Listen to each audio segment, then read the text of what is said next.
Hey there, my awesome listeners. Welcome back to another heart-pounding werewolf shifter romance that's going to leave you absolutely breathless.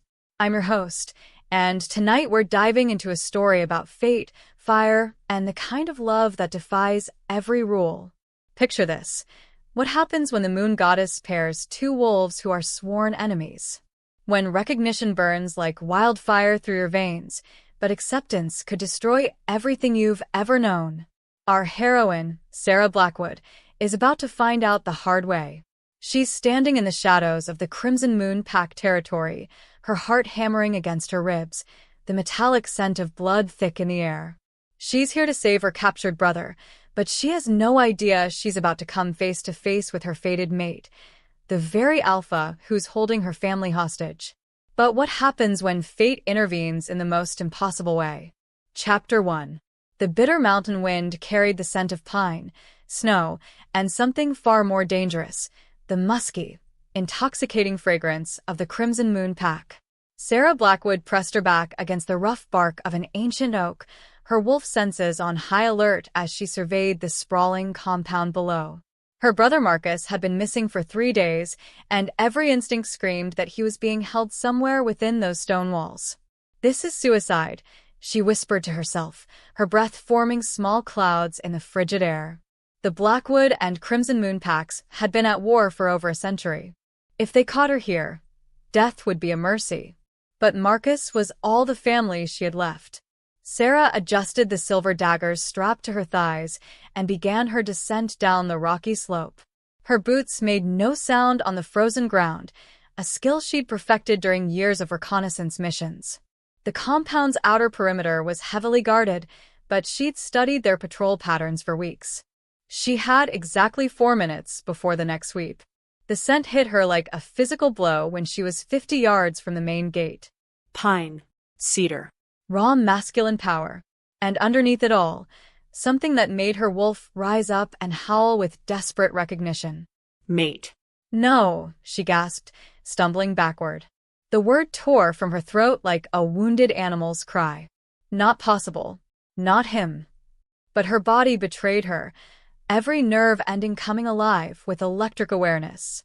Her skin felt too tight, her heart raced, and a fierce heat pooled low in her belly.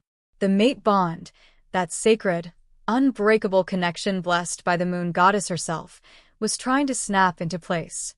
She forced herself to keep moving, even as her wolf clawed at her insides, demanding she follow that intoxicating scent to its source.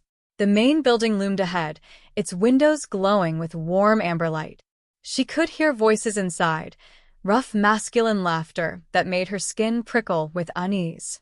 Sera slipped through a side window she'd identified earlier, landing silently in what appeared to be a storage room. The scent was stronger here, wrapping around her like silk and sin. Her hands shook as she reached for one of her daggers. "Focus," she commanded herself. "Find Marcus. Get out. Forget whatever twisted game the goddess is playing." She crept through the corridor, following the sound of voices toward what she hoped was a holding area. But with each step, that devastating masculine scent grew stronger until she could barely think past the primal need clawing at her chest. The voices were coming from behind a heavy oak door at the end of the hallway. Sera pressed her ear against the wood and heard her brother's voice, weak but alive. "Won't tell you anything about our pack's defenses," Marcus was saying. "Kill me if you want, but I'll die before I betray my family." A low chuckle followed, rich and deep and absolutely lethal. "Brave words, pup. But we both know you'll break eventually. They always do." Sera's blood turned to ice. She knew that voice. Kael Thornwick, the Crimson Moon Alpha. The monster who'd led the raid that killed her parents 5 years ago. The wolf who'd been hunting her pack ever since. And apparently, according to the cruel twist of fate, her destined mate. She burst through the door without thinking, silver daggers gleaming in the lamplight. "Get away from him." The room fell silent. Marcus was chained to a chair in the center, his face bloodied but his eyes alert. 3 massive wolves in human form surrounded him, all turning toward her with predatory smiles. But it was the man leaning against the far wall who stole her breath. Kael Thornwick was even more devastating in person than in the intelligence photos she'd memorized. Well over 6 feet of solid muscle, with jet black hair and the kind of sharp, aristocratic features that belonged in ancient paintings of warrior kings. His eyes were the color of aged whiskey, and when they met hers across the room, she felt the mate bond slam into place with the force of a lightning strike. His nostrils flared, and she watched his pupils dilate as her scent reached him. For a moment that lasted an eternity, they simply stared at each other, both caught in the web the moon goddess had spun. Then his expression hardened into something cold and cruel. Well, well. Little Sera Blackwood. Come to rescue her brother like a good little soldier. Let him go, she snarled, raising her daggers. The silver gleamed, and she was gratified to see several of his pack members take a step back. This is between our packs, not him. Kael pushed off the wall with fluid grace, and she had to fight every instinct not to run to him. The mate bond was screaming at her to submit, to offer her throat, to let him claim her right here in front of everyone. Instead, she shifted into a defensive stance. Everything is between our packs, little wolf, he said softly, his voice like velvet over steel. Including you. He moved faster than her eyes could track, crossing the distance between them in the span of a heartbeat. Her daggers were knocked from her hands before she could even think to use them, and suddenly she was pressed against the stone wall with 200 pounds of dominant alpha male caging her in. The scent of him was overwhelming this close, cedar and pine, and something uniquely Kael that made her wolf whimper with need. His hands were braced on either side of her head, his body radiating heat that made her skin tingle. You smell like moonlight and wildflowers, he murmured, his breath warm against her ear. And you're mine. I belong to no one, she spat, even as her treacherous body arched toward him. Especially not a murdering bastard like you. His laugh was low and dark. The goddess has quite the sense of humor, doesn't she? Pairing the alpha who destroyed your family with their precious daughter. His fingers trailed down her throat, and she shivered despite herself. But bonds can't be broken, little mate. Even ones as inconvenient as ours. I'd rather die than be claimed by you. Would you? His eyes glittered dangerously. Even if it meant saving your brother's life? Sera's heart stopped. She looked past Kael's shoulder to where Marcus watched with growing horror and understanding. No, Marcus said hoarsely. Sera, don't. Whatever he's offering, don't. Quiet, Kael ordered without looking away from her. The adults are talking. He leaned closer until his lips were almost touching her ear. Here's my offer, little wolf. Accept the mate bond. Let me claim you properly, in front of both our packs. Become my Luna, and your brother goes free. And if I refuse? His smile was all teeth. Then you both die. But not quickly. Sera closed her eyes, feeling the mate bond pulse between them like a living thing. Every instinct, every fiber of her being, screamed at her to say yes. To let this dangerous, devastating man mark her as his and damn the consequences. But he was her enemy. The monster who'd orphaned her, who'd hunted her pack, who'd shown no mercy to anyone who carried her name. I need time to think, she whispered. You have until the next full moon, Kael said, stepping back just far enough that she could breathe again. 3 days, little mate.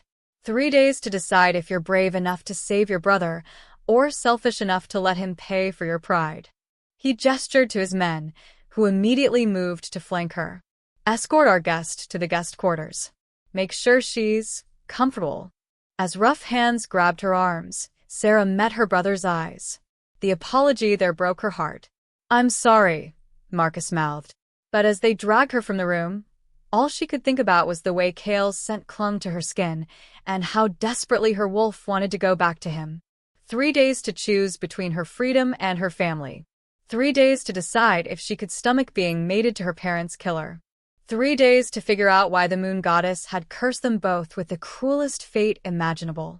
The door slammed shut behind her, but she could still feel Kael's eyes burning into her soul.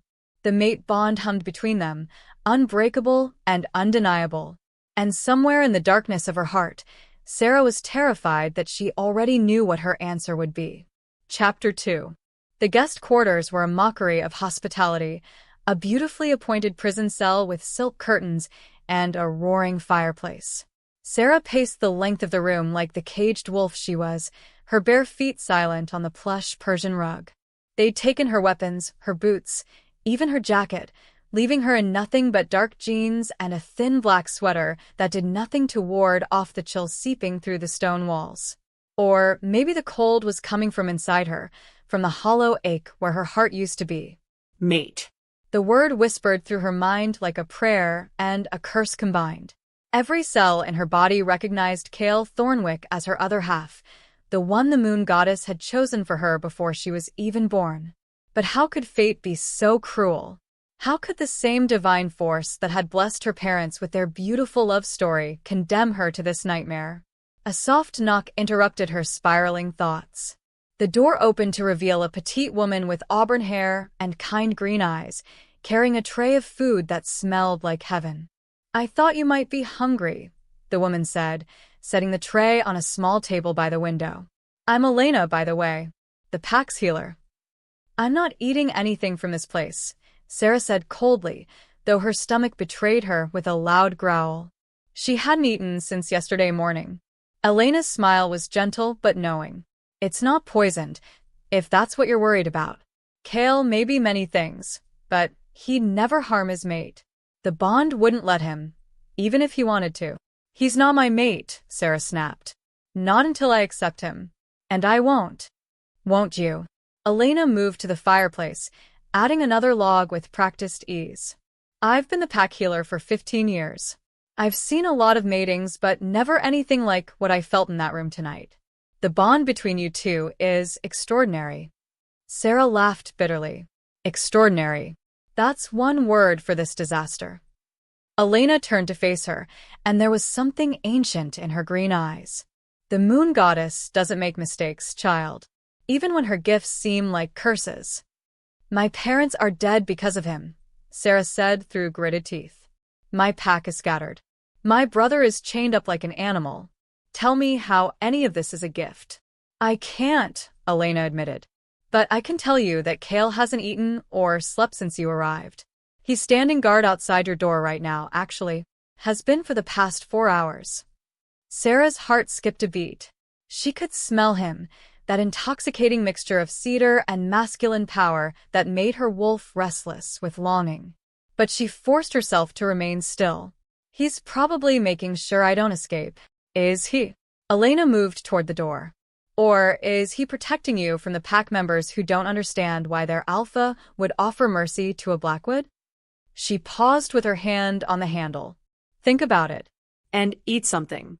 "You'll need your strength for whatever's coming." After Elena left, Sera found herself drawn to the window.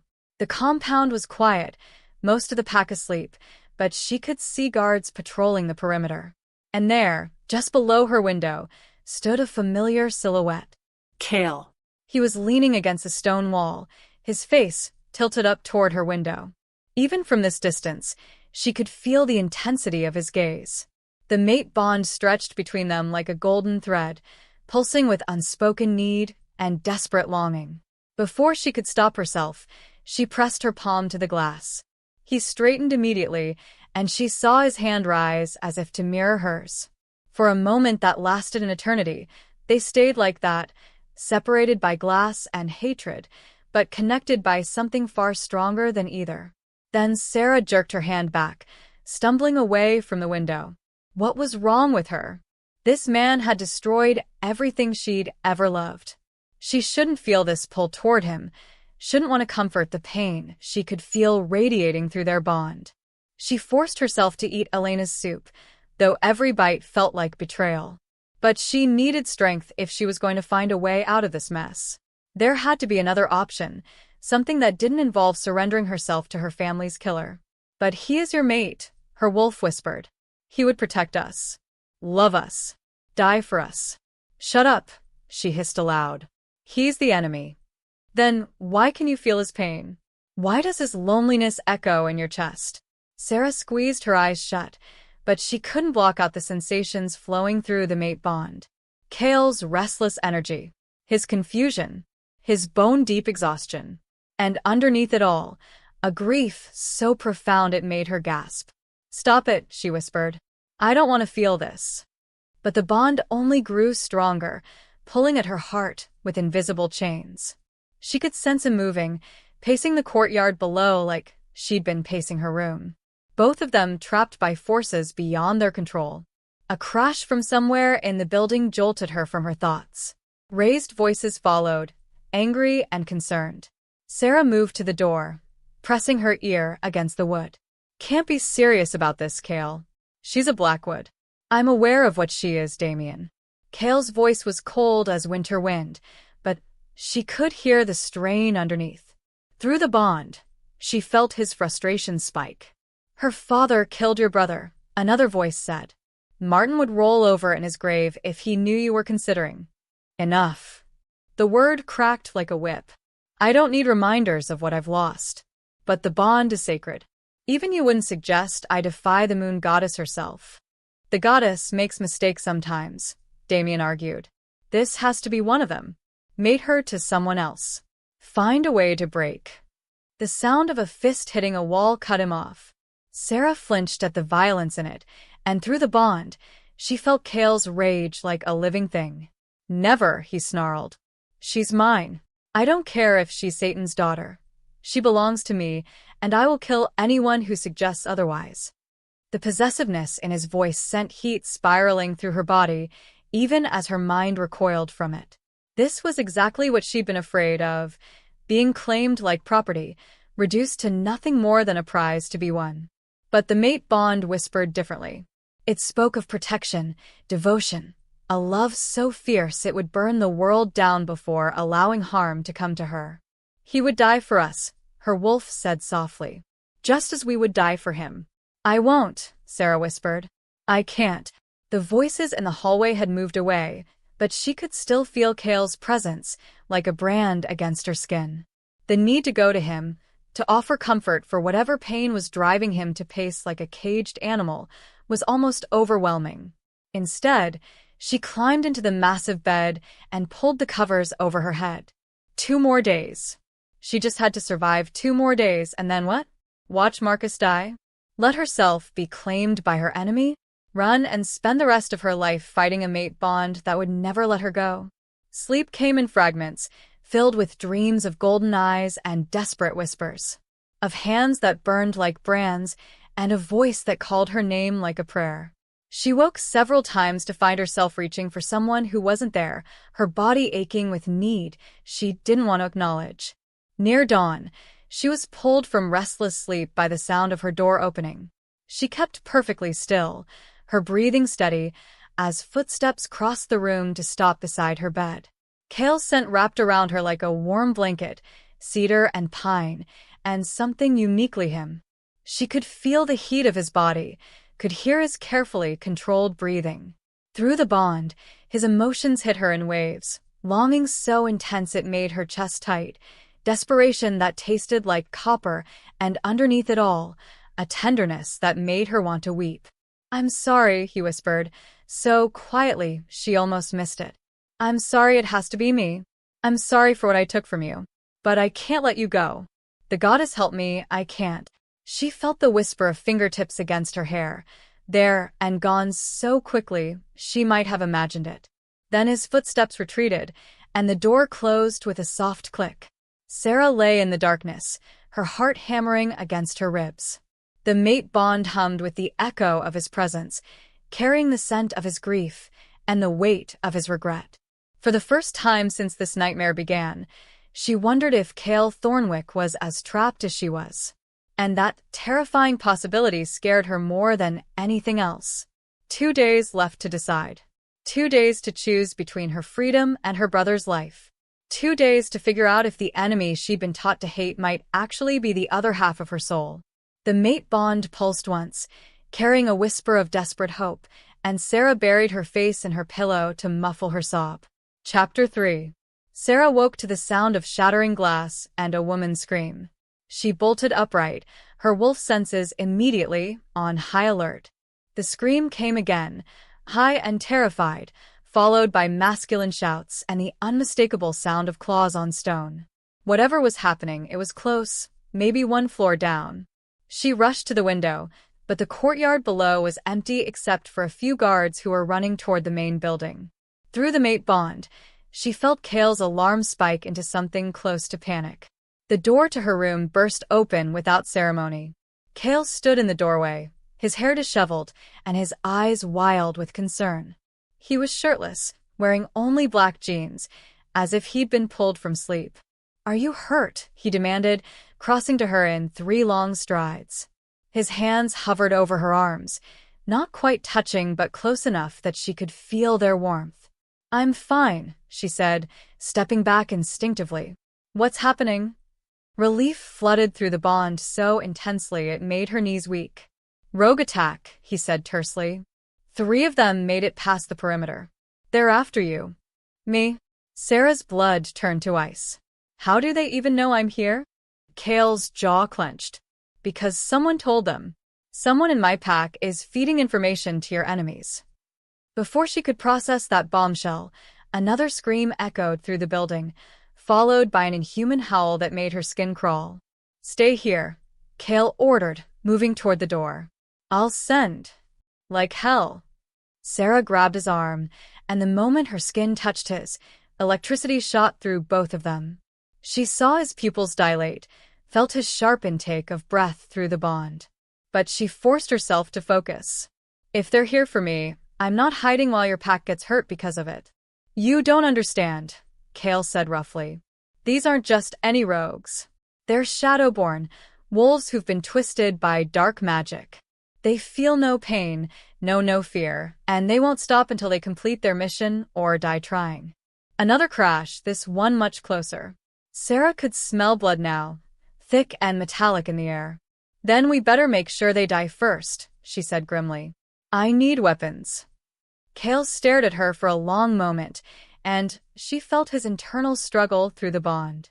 Every instinct he had as an alpha, as her mate, was screaming at him to lock her away somewhere safe. But there was also grudging admiration bleeding through their connection. "There's an armory 2 floors down," he said finally. "But you stay with me. If something happens to you—" "Nothing will happen to me," Sera cut him off. "I can take care of myself." His smile was sharp and dangerous. "I know you can, little wolf. That's what terrifies me." They moved through the corridors like shadows, Kael leading the way with predatory grace. The sounds of battle grew louder as they descended, snarls, screams, the wet sound of claws meeting flesh. Through the windows, Sera could see pack members in various stages of shift fighting creatures that looked like wolves but moved wrong, as if their joints bent in directions they shouldn't. "How many of your pack know about the mate bond?"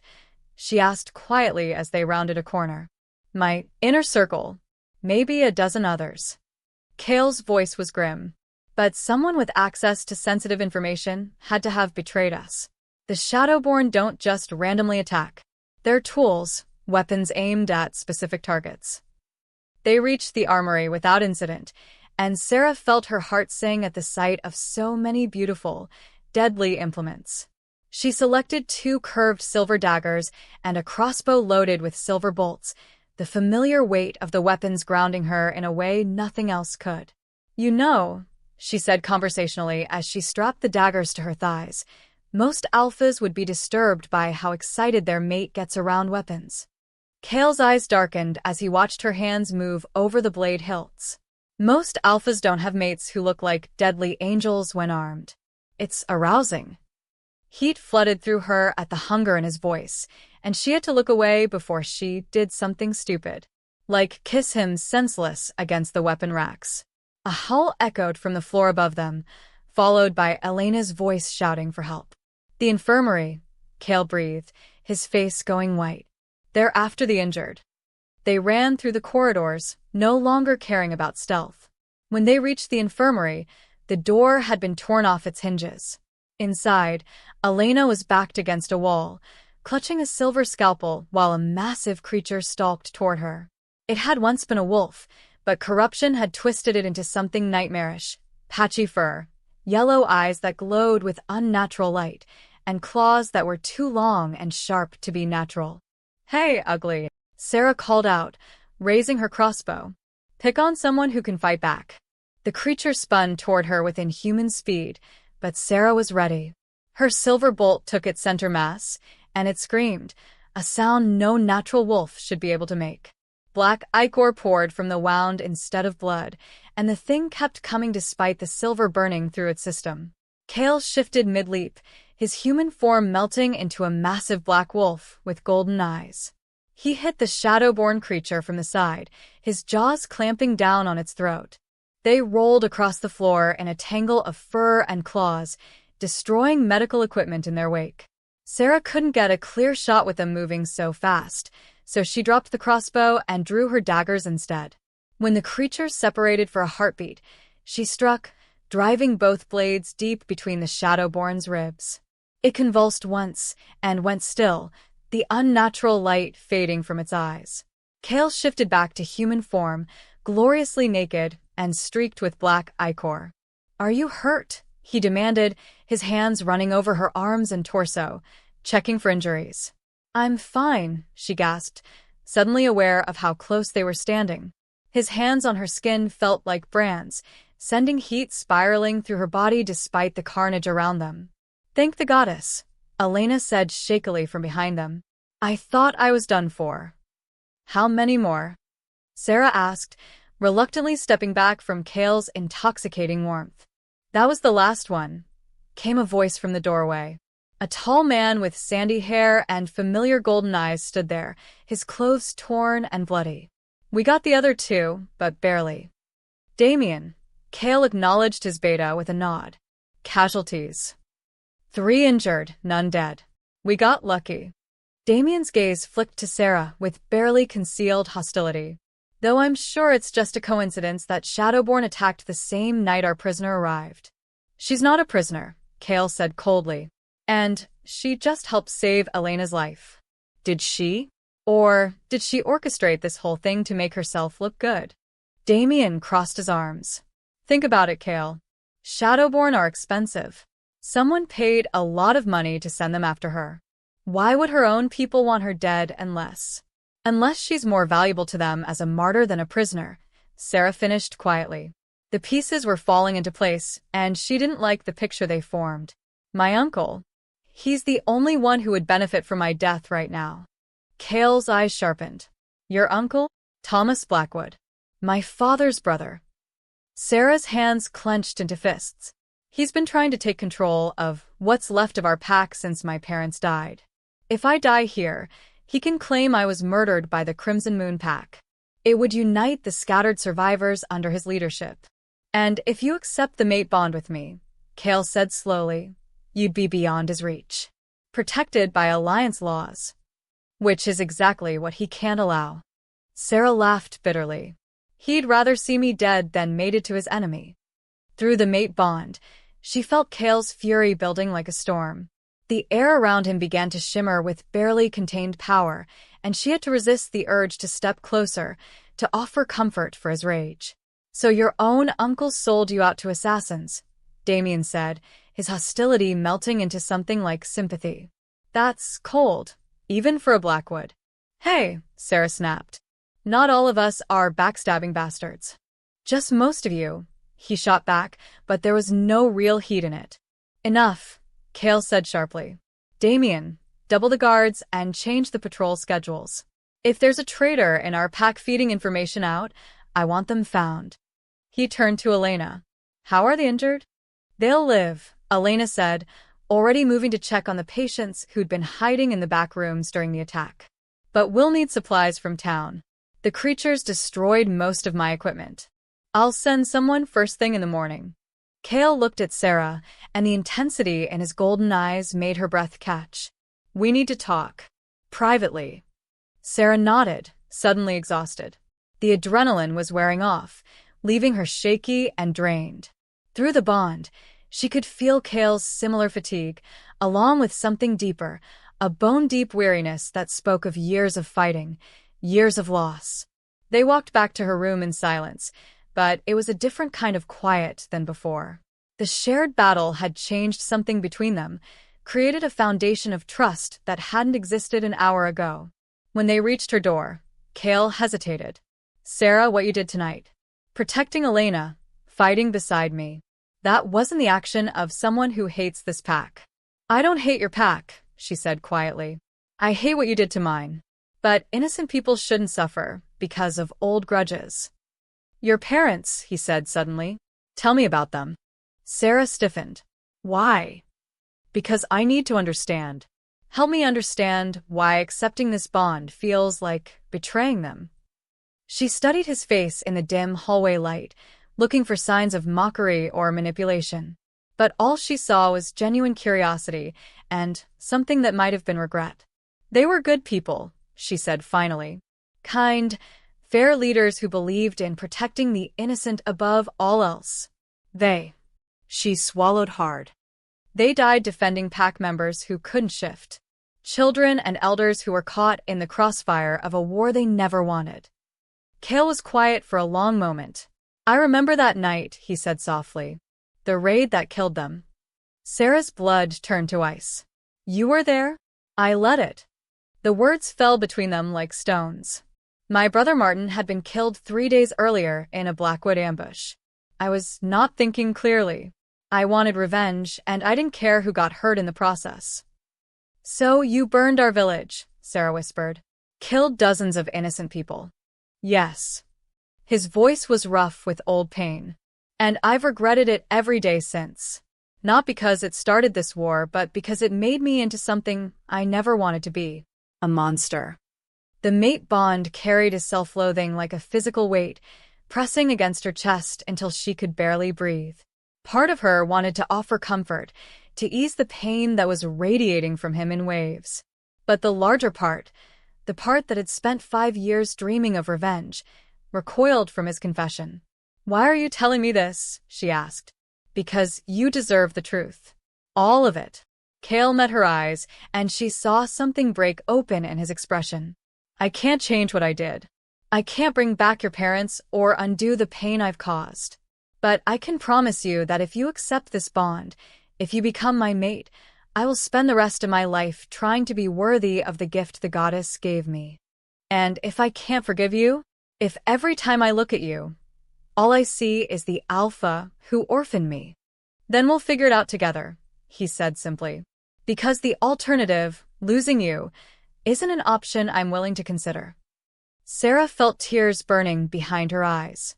The mate bond was singing between them, carrying his sincerity, his desperation, his fierce protective love.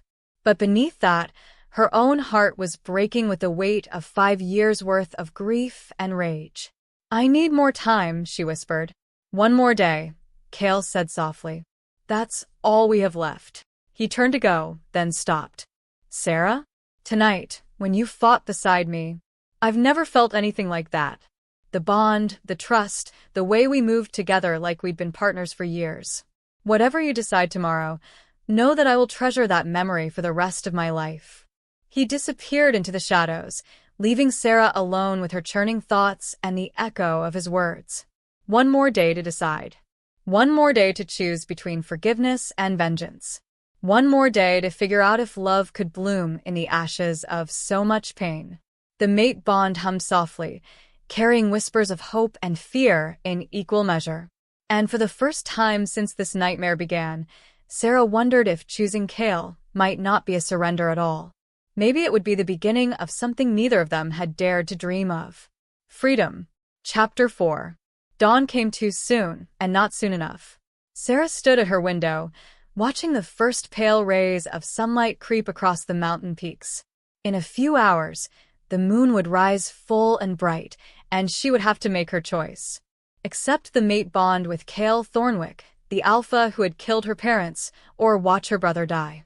The mate bond hummed constantly now, a golden thread connecting her to the man who was probably pacing his own room just as restlessly. Through their connection, she could feel his exhaustion, his desperate hope, and underneath it all, a bone-deep loneliness that made her chest ache. "He's been alone for so long," her wolf whispered. "Just like us." "Stop it," Sera muttered, but her heart wasn't in the rebuke anymore. A soft knock interrupted her brooding. This time it wasn't Elena who entered, but Marcus himself, flanked by 2 guards who looked deeply uncomfortable with their orders. 5 minutes, one of them said gruffly. The Alpha's orders. Sera flew to her brother, wrapping her arms around him despite the chains still binding his wrists. He was thinner than when she'd last seen him, with dark circles under his green eyes. But he was alive, and that was all that mattered. You look terrible, she said, trying to inject some lightness into her voice. Marcus managed a weak smile. You should see the other guy. His expression grew serious. Sera, I heard what happened last night. You fought to protect his pack. I fought to protect innocent people, she corrected. There's a difference. Is there? Marcus studied her face with the intensity that had always made him such a good tracker. Because from where I'm sitting, it looks like you're starting to care about these wolves. Sera pulled back, stung. How can you say that? After everything they've done to us. Because I know you, Marcus said gently. And I can smell him on you. The mate bond, it's already started, hasn't it? Heat flooded her cheeks. The scent thing was something she hadn't considered, but of course Marcus would notice. He'd always had the strongest nose in their pack. It doesn't matter, she said firmly.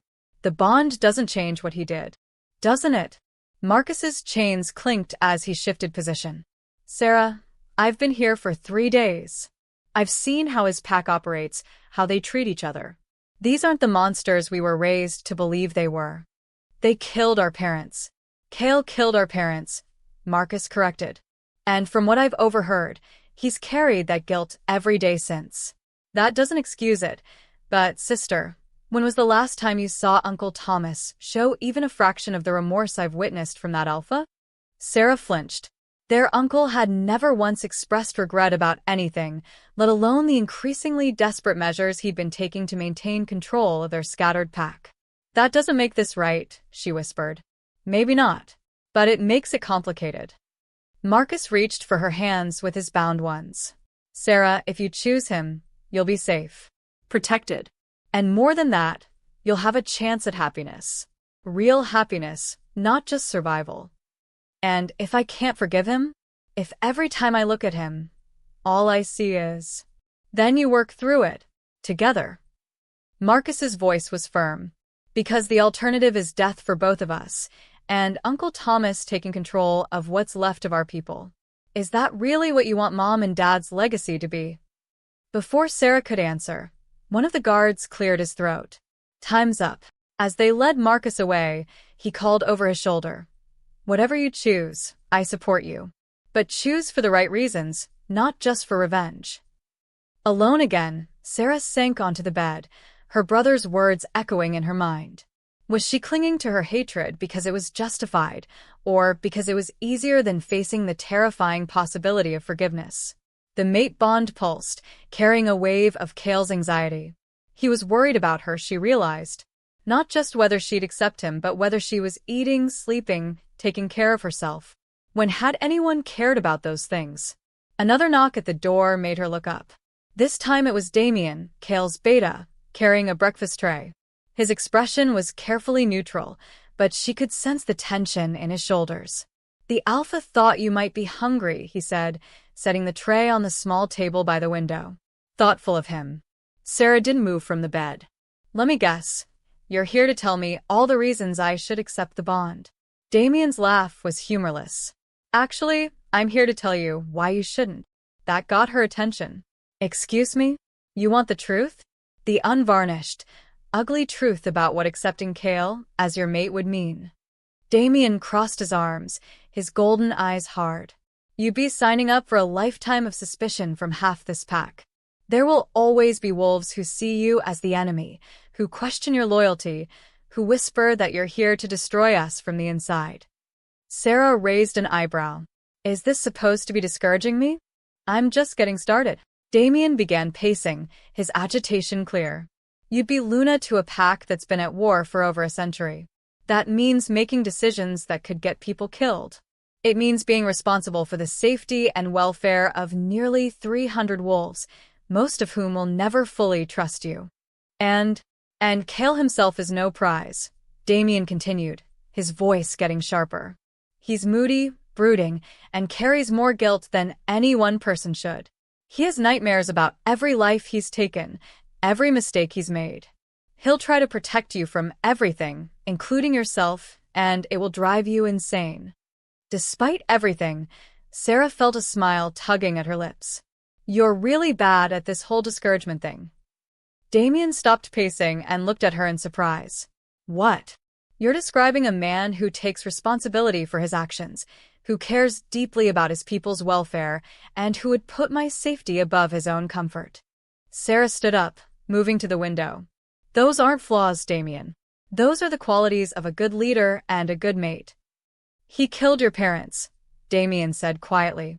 How do you get past that? Sera was quiet for a long moment, watching the morning light play across the mountains. I don't know if I can, she said finally. But Marcus is right about one thing. Clinging to hatred hasn't made me happy. It's just made me tired. And if you can't forgive him, if you accept the bond but spend the rest of your life resenting him for it, then we'll both be miserable, Sera admitted. But at least we'll be alive to work through it. Damien studied her for a long moment. You know what the strangest thing is? I came in here hoping to talk you out of accepting him. Why? Because I've been his beta for 10 years, and I've never seen him as vulnerable as he's been these past 3 days. If you accept the bond and then reject him emotionally, it will destroy him in ways that losing a battle never could. The mate bond carried a fresh wave of Kael's loneliness, and Sera felt her heart clench in response. What if I told you that I'm just as scared as he is? Then I'd say you're both idiots who deserve each other, Damien said dryly. But I'd also say that might be the first foundation of a real relationship either of you has ever had. After Damien left, Sera found herself actually eating the breakfast Kael had sent. The food was simple but delicious: scrambled eggs with herbs, fresh bread, and coffee that was strong enough to wake the dead. Through the mate bond, she felt a flutter of pleasure when he realized she was eating. Such a small thing, caring whether she was fed. But it spoke to something deeper than political alliance or physical attraction. The morning passed in a blur of nervous energy and circular thinking. Elena stopped by with medical supplies and gentle encouragement. Other pack members found excuses to walk past her door, their curious glances carrying a mixture of hostility and hope. As afternoon faded toward evening, Sera felt Kael's anxiety spike through the bond. The full moon would rise soon, and tradition demanded that her answer be given under its light. She was standing at the window, watching the sun sink behind the mountains, when she felt him approaching. The bond sang with recognition, and her pulse quickened despite her best efforts to remain calm. The door opened without a knock, and Kael stepped inside. He was dressed formally in black pants and a white shirt that emphasized the breadth of his shoulders. His dark hair was still damp from a shower, and the scent of cedar and pine filled the room. "It's time," he said simply. Sera nodded, not trusting her voice. Through the bond, she could feel the tight rein he was keeping on his emotions, hope and terror warring in equal measure. "Before we go," she said, "I need to ask you something." Kael went very still. "Anything. If I accept the bond, if I become your mate and your Luna, what happens to the war between our packs? What happens to the wolves who are still loyal to my uncle?" "The war ends," Kael said without hesitation. "Alliance through mating bonds is sacred law. Any Blackwood wolf who wants sanctuary with us will have it. As for your uncle..." His expression darkened. "If he continues to threaten you or your brother, I will deal with him personally. And if some of your pack can't accept me as Luna, then they're free to leave and find another pack," Kael said firmly. "I won't force anyone to stay who can't show you the respect you deserve. But Sera, most of them will come around, especially once they see what I already know." "What's that?" Kael stepped closer, and the mate bond hummed with electricity. "That you're exactly the kind of Luna this pack needs. Strong enough to fight beside us, compassionate enough to protect the innocent, and brave enough to forgive even your enemies." "I haven't forgiven you yet," Sera said quietly. "I know, but you're considering it, and that's more than I dared to hope for 3 days ago." They stood in silence for a moment, the weight of the decision hanging between them like a physical thing. Outside, Sera could hear the pack gathering in the courtyard, their voices a low murmur of anticipation. "There's something else," Kael said, his voice carefully controlled. "If you accept the bond, the claiming, it doesn't have to happen right away. We can take time, let you adjust, let the emotional connection grow before the physical one." Sera felt her cheeks warm. She'd been trying not to think about that aspect of mating, but it was unavoidable. The claiming would involve marking, biting, and quite probably a lot more than that if the romance novels she'd hidden under her bed as a teenager were anything to go by. "That's considerate of you," she managed. Kael's smile was rueful. "I may be a monster, but I'm not a rapist. When you come to my bed, I want it to be because you want to be there, not because tradition demands it." The mate bond carried his sincerity, along with a heat that made her skin tingle. Part of her was surprised to realize that the idea of being claimed by him wasn't entirely unappealing. The bond was already making her hyper-aware of his physical presence, the way his shirt stretched across his chest, the strong line of his jaw, the way his eyes darkened when he looked at her. "We should go," she said, before she could lose her nerve. Kael offered her his arm, and after a moment's hesitation, she took it. The simple contact sent warmth racing up her arm, and she felt a sharp intake of breath through the bond. They walked through the corridors in silence, but it was different from the heavy quiet of the past few days. This felt charged with possibility, electric with the potential of what was about to unfold. The courtyard was packed with wolves from both packs. Word had spread quickly about the potential mating, and it seemed like everyone wanted to witness this moment of history. Sera could see Marcus near the front of the crowd, his chains gone and his eyes bright with hope. In the center of the courtyard stood an ancient stone altar, carved with symbols that predated both their packs. The full moon was just rising over the mountains, bathing everything in silver light. Kael led her to the altar and turned to face the crowd. His voice carried clearly in the crisp night air. "We are gathered here under the light of the full moon to witness a sacred choice," he began. "The moon goddess has blessed me with a fated mate, and tonight, she will give her answer to the bond between us." All eyes turned to Sera, and she felt the weight of their expectations like a physical thing. Some faces were hopeful, others skeptical, a few openly hostile. But in the front row, she saw Elena's encouraging smile and Marcus's steady gaze. "Sera Blackwood," Kael said, turning to face her. "Do you accept me, Kael Thornwick, as your fated mate? Do you choose to bind your life to mine, your pact to mine, your future to mine, for as long as we both shall live?" The question hung in the air like a challenge and a prayer combined. Through the mate bond, Sera felt Kael's desperate hope, his fear of rejection, his overwhelming love for a woman he barely knew but recognized as his other half. She thought about her parents, about the life they'd built together despite the odds against them. She thought about Marcus, about the pack members who were counting on her to make the right choice. She thought about Thomas and his cruel ambitions, and the war that had already cost them so much. But mostly, she thought about the man standing before her, offering his heart and his life despite knowing she might reject both. "I do," she said, her voice carrying clearly across the courtyard. "I accept the mate bond. I accept you." The crowd erupted in cheers, but Sera barely heard them. Kael's face had transformed with joy and relief, and the mate bond exploded between them like fireworks, sending pleasure racing through every nerve ending.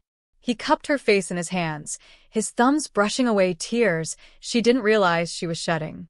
"Thank you," he whispered, his voice rough with emotion. "I swear to you, I will spend every day of my life proving worthy of this gift." "And I swear to you," Sera said, reaching up to touch his cheek, "that I will try to forgive the past and build a future with you." When he kissed her, soft and reverent under the light of the full moon, the mate bond snapped fully into place. Sera felt it like a golden chain wrapping around her heart, unbreakable and eternal. For better or worse, she was his now. And perhaps, just perhaps, that wouldn't be the curse she'd always feared. Perhaps it would be the blessing she'd never dared to dream of. Chapter 5. The mating ceremony was followed by a feast that lasted well into the night. Sera found herself seated at Kael's right hand at the high table, overwhelmed by the constant stream of pack members offering congratulations and cautious acceptance. The mate bond hummed steadily between them, carrying Kael's protective satisfaction and her own nervous energy. "You're not eating," Kael murmured, leaning close enough that his breath warmed her ear. The simple contact sent shivers down her spine, and she saw his eyes darken in response. "I'm still processing," she admitted, picking at the roasted venison on her plate. "This morning I was your prisoner. Now I'm your Luna. It's a lot to adjust to." "Regrets already?" His voice was light, but she felt the spike of anxiety through their bond. Sera turned to study his profile, the strong jaw, the aristocratic nose, the way the torchlight played across his dark hair. 3 days ago, she would have seen only the face of her enemy. Now she found herself noticing the laugh lines around his eyes, the way he genuinely smiled when pack children approached the table with shy greetings. "No," she said finally. "No regrets. But questions." Kael's attention focused on her completely. "Ask me anything. Where do I sleep tonight?" The question hung between them, loaded with implications. Around them, the feast continued, but Sera felt as if they existed in a bubble of tension and possibility. "Wherever you're most comfortable," Kael said carefully. "My room is prepared for you, but if you'd prefer to remain in the guest quarters until—" "Your room," Sera interrupted, surprised by her own certainty. "If we're doing this, we're doing it right. Besides," she added with a wry smile, "running away to the guest room on our mating night would send exactly the wrong message to both packs." Kael's smile was devastatingly sexy, practical and politically astute. "I knew there was a reason the goddess chose you for me." Heat pooled low in her belly at the hunger in his voice, but before she could respond, a commotion near the entrance caught their attention. A group of Blackwood wolves had arrived, led by a man Sera recognized with a sinking heart. Thomas Blackwood strode into the courtyard like he owned it, his silver hair gleaming in the torchlight and his pale blue eyes scanning the crowd with predatory intensity. He was flanked by a dozen warriors, all armed and radiating hostility. The feast fell silent as every wolf in the courtyard sensed the sudden shift in atmosphere. Kael rose smoothly to his feet, and Sera felt his power ripple through the air like heat waves. "Uncle Thomas," Sera said, standing as well. "How unexpected." Thomas's gaze fixed on her, and his expression twisted with disgust. "Sera." "I came as soon as I heard about your capture, ready to negotiate for your release. Imagine my surprise to learn that you've already been compromised." "Careful," Kael said softly, his voice carrying the promise of violence. "You're speaking about my mate." "Your mate?" Thomas laughed, the sound sharp and bitter. "She's a Blackwood. Our blood doesn't mate with murderers and pack killers." Sera felt Kael's rage spike through the bond, but she placed a restraining hand on his arm. This was her battle to fight. "Our blood," she said, stepping forward, "has been shed for a century in a war that serves no one but your ambition. I'm offering a chance for peace, Uncle. An end to the dying." "Peace." Thomas spat. "You call surrendering to our enemies peace? Your parents would be ashamed." "My parents," Sera said, her voice ringing across the silent courtyard, "believed in protecting the innocent above all else. This alliance will save lives on both sides." That's what they would have wanted. What they would have wanted, Thomas snarled, was for their daughter to remember her place and her duty to her pack. "I am remembering my duty," Sera shot back. "My duty to the wolves who are still alive, not to the ghosts of the past." Thomas's face darkened. "You're not fit to lead if you can't see the truth. This isn't an alliance, it's a conquest. He'll use you until he gets what he wants, then discard you like the traitor you are." The words hit harder than they should have, carrying the weight of Sera's own fears. Through the bond, she felt Kael's flash of hurt that she might believe such accusations. "That's enough," Kael said, moving to stand beside her. His presence was solid and reassuring, a reminder that she wasn't facing this alone. "You came to my territory under a flag of truce, Blackwood. I suggest you remember that." "Truce." Thomas laughed again. There can be no truce between our packs as long as you draw breath. But perhaps we can come to an understanding. His cold gaze shifted to Sera. Return home with me now, renounce this farce of a mating, and I'll consider your temporary madness a result of captivity and coercion. And if I refuse? Thomas's smile was pure ice. Then you're no niece of mine. And no daughter of Alexander Blackwood deserves to carry his name. The threat hung in the air like poison. Around the courtyard, wolves from both packs tensed, hands drifting toward weapons. This could spiral into violence with one wrong word. Sera felt the weight of every gaze, the pressure of expectations and loyalties pulling her in different directions. But when she reached through the mate bond, she found Kael's unwavering support. Not demanding or possessive, just there, solid, dependable. Then I guess I'm not a Blackwood anymore, she said clearly. I am Sera Thornwick, Luna of the Crimson Moon Pack, and mate to Alpha Kael. If you can't accept that, uncle, then you're not welcome here. Thomas's face went white with fury. You foolish girl. You have no idea what you've just done. I know exactly what I've done, Sera replied. I've chosen love over hate. Hope over revenge. If that makes me foolish, then I'll wear that label proudly. This isn't over, Thomas said, his voice deadly quiet.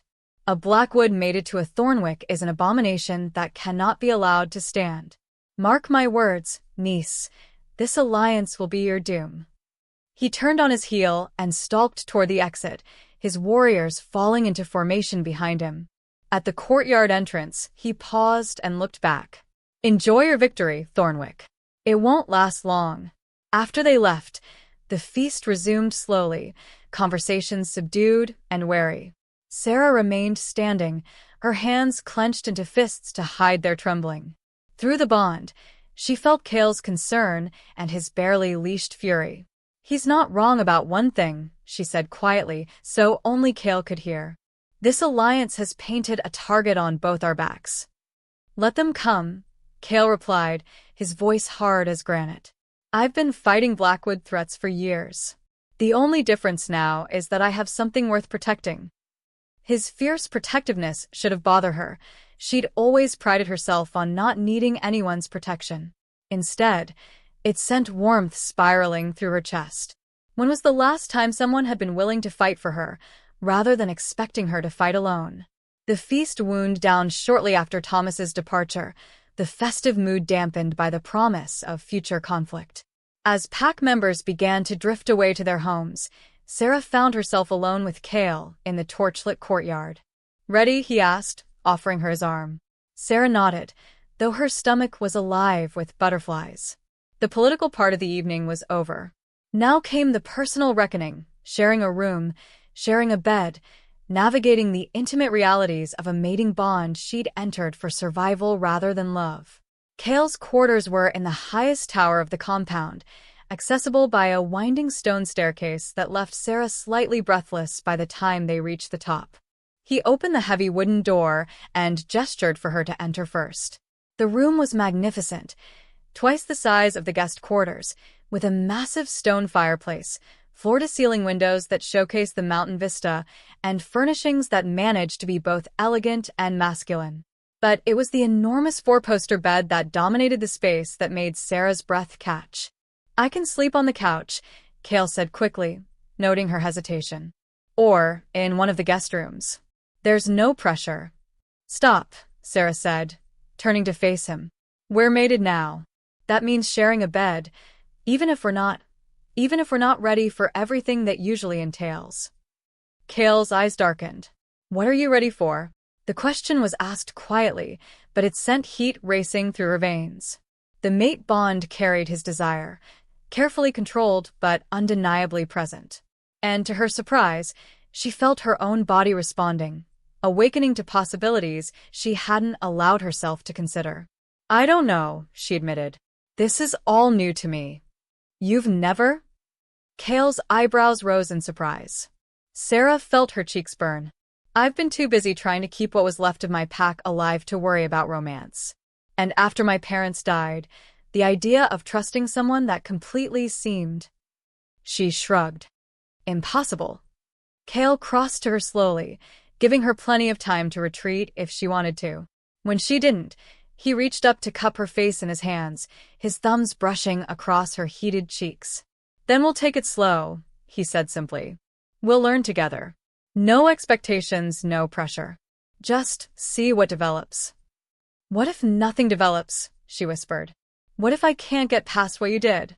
What if the bond isn't enough to overcome everything between us?" "Then we'll figure out," Kael said, echoing Marcus's words from that morning. "But Sera, what I feel for you through this bond, it's not just desire or political convenience. It's recognition. Soul-deep, bone-deep recognition of my other half. The goddess doesn't make mistakes. Even when she pairs enemies?" Kael's smile was soft and sad. "Especially then. Maybe we needed to understand loss and pain before we could appreciate what we're being offered now." He leaned down and pressed a gentle kiss to her forehead, the contact sending warmth radiating through her entire body. "Why don't you get ready for bed? I'll bank the fire and give you some privacy." Sera nodded, grateful for his consideration. She found her few belongings had been moved to a dresser near the windows, along with some items she didn't recognize: nightgowns, robes, toiletries that smelled like wildflowers and moonlight. "Elena's doing," Kael explained when he noticed her examining them. "She thought you might want some things that were yours." The thoughtfulness of it made Sera's throat tight with unexpected emotion. When was the last time anyone had anticipated her needs without being asked? She selected a simple cotton nightgown and disappeared into the adjoining bathroom to change. When she emerged, Kael had banked the fire to a warm glow and changed into sleep pants that rode low on his hips. His chest was bare, revealing scars that spoke of old battles and recent wounds that were still healing. "Shadowborn claws," he said, noticing her gaze on a set of parallel marks across his ribs. "From last night. Does it hurt?" "Not anymore." His eyes met hers. The mate bond seems to accelerate healing. Another gift from the goddess. They stood there for a moment, both suddenly aware of the intimacy of the situation. Sera in her nightgown, Kael half-naked, the bed looming between them like an unspoken question. "Which side do you prefer?" Sera asked, proud that her voice came out steady. "I usually sleep on the left, but right it is then." She moved to the right side of the bed and pulled back the covers, trying to project confidence she didn't feel. Kael's smile was gentle as he turned off the lamps, leaving the room lit only by firelight.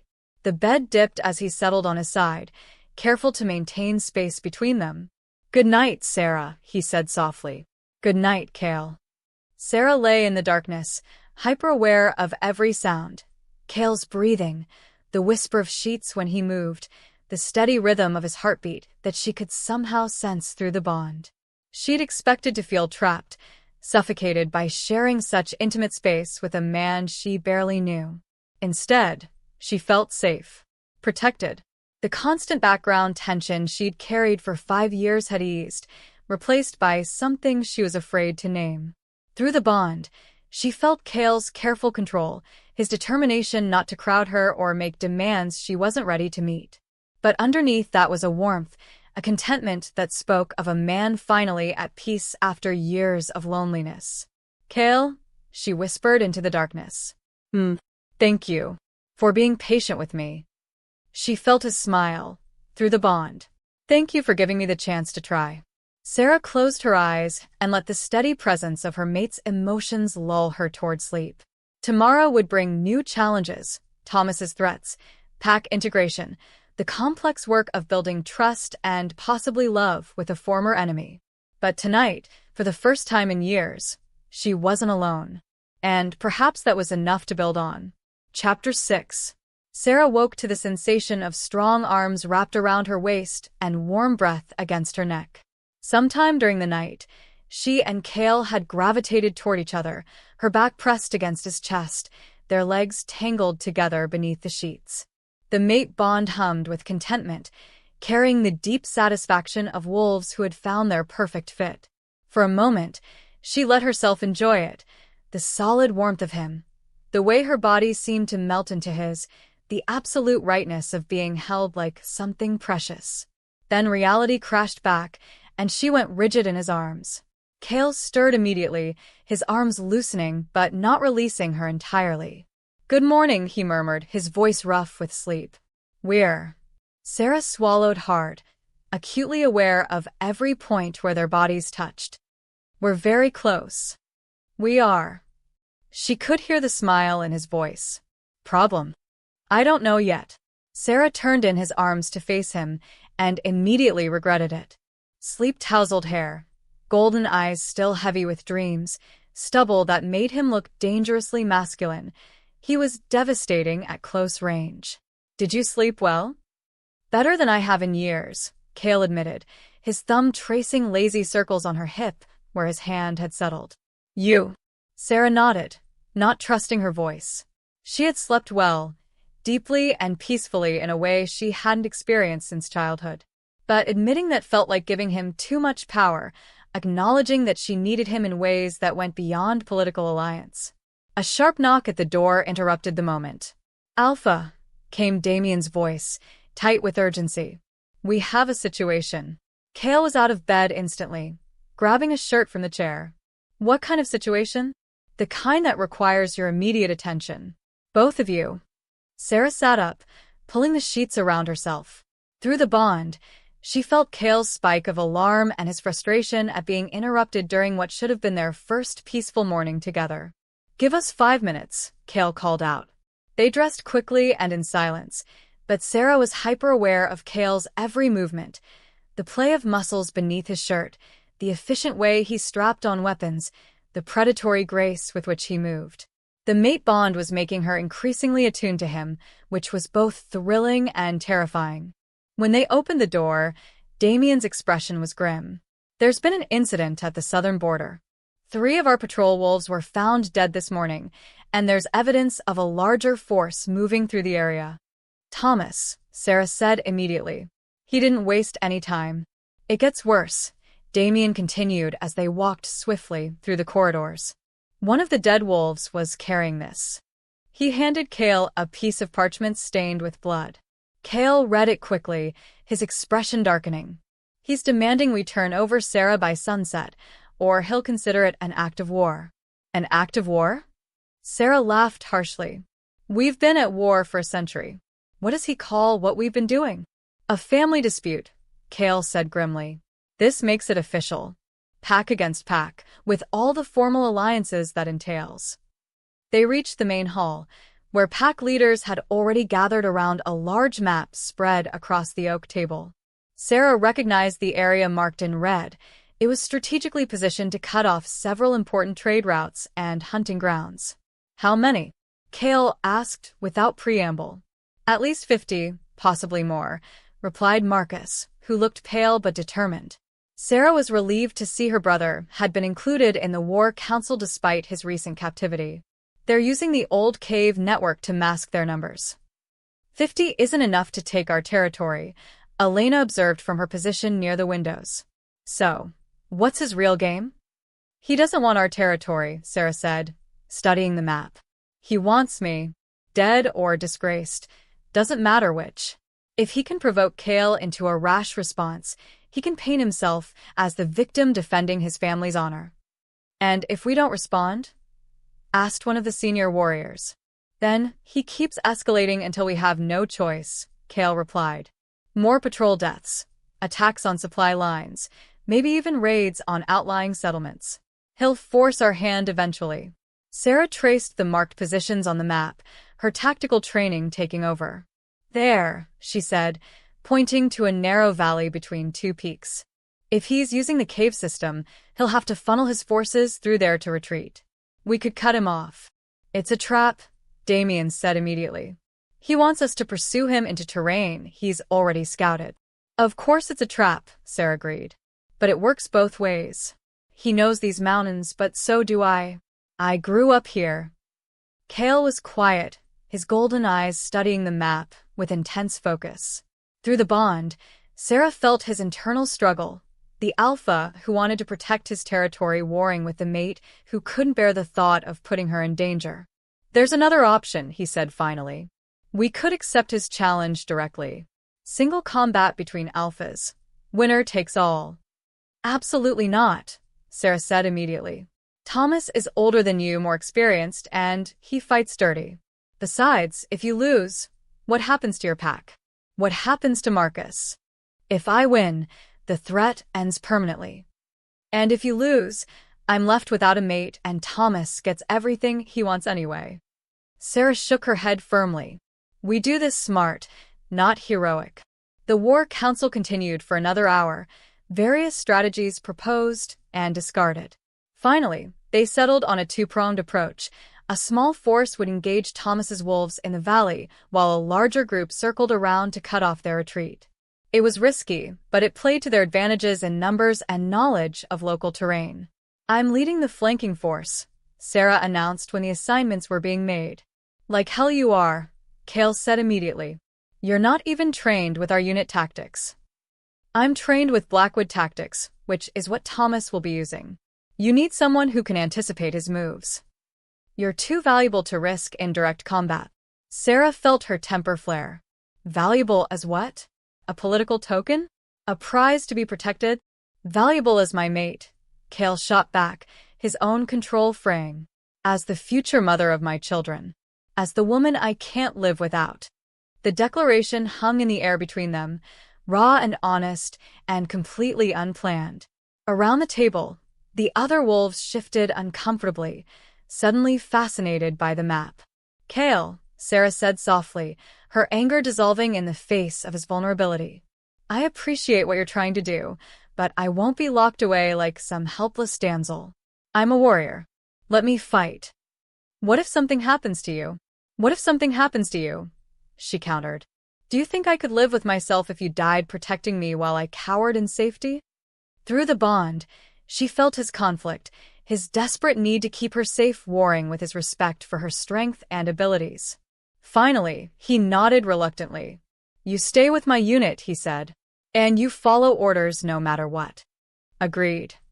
The meeting broke up with assignments distributed and preparations begun.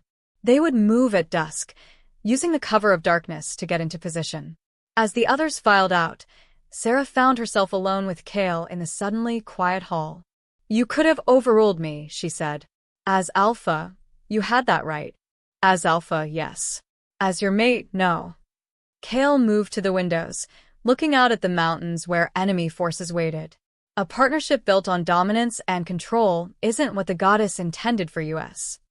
Sera joined him at the window, close enough to feel his warmth, but not quite touching. What did she intend, do you think? Balance. Strength supporting strength.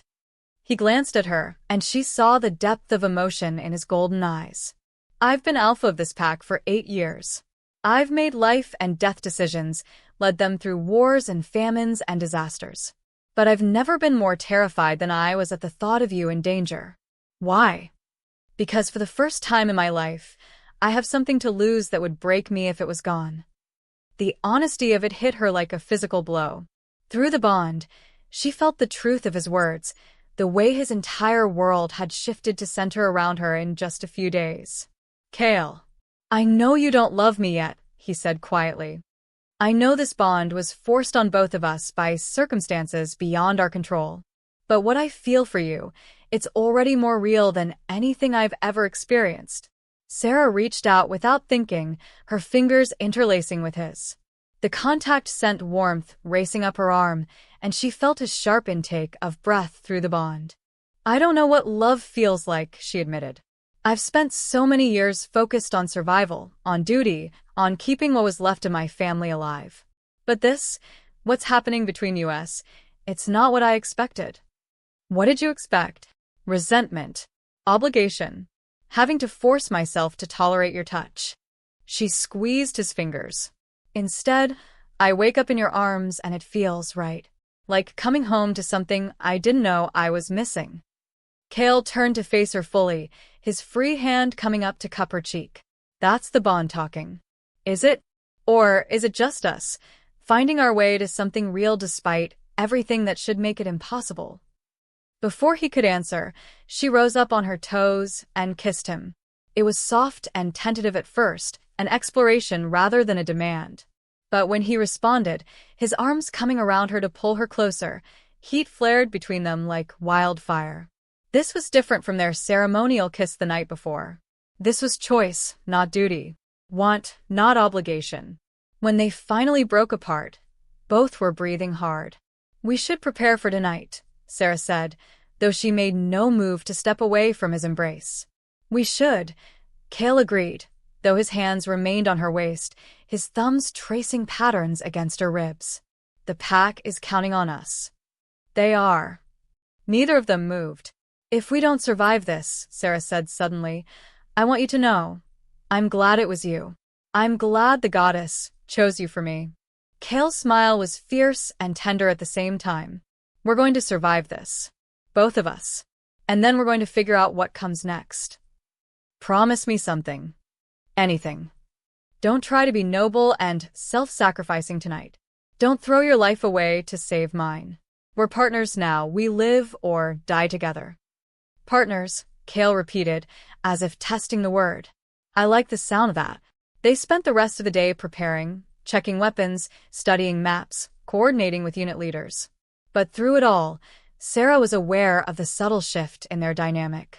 The careful politeness of the past few days had given way to something more natural, more intimate.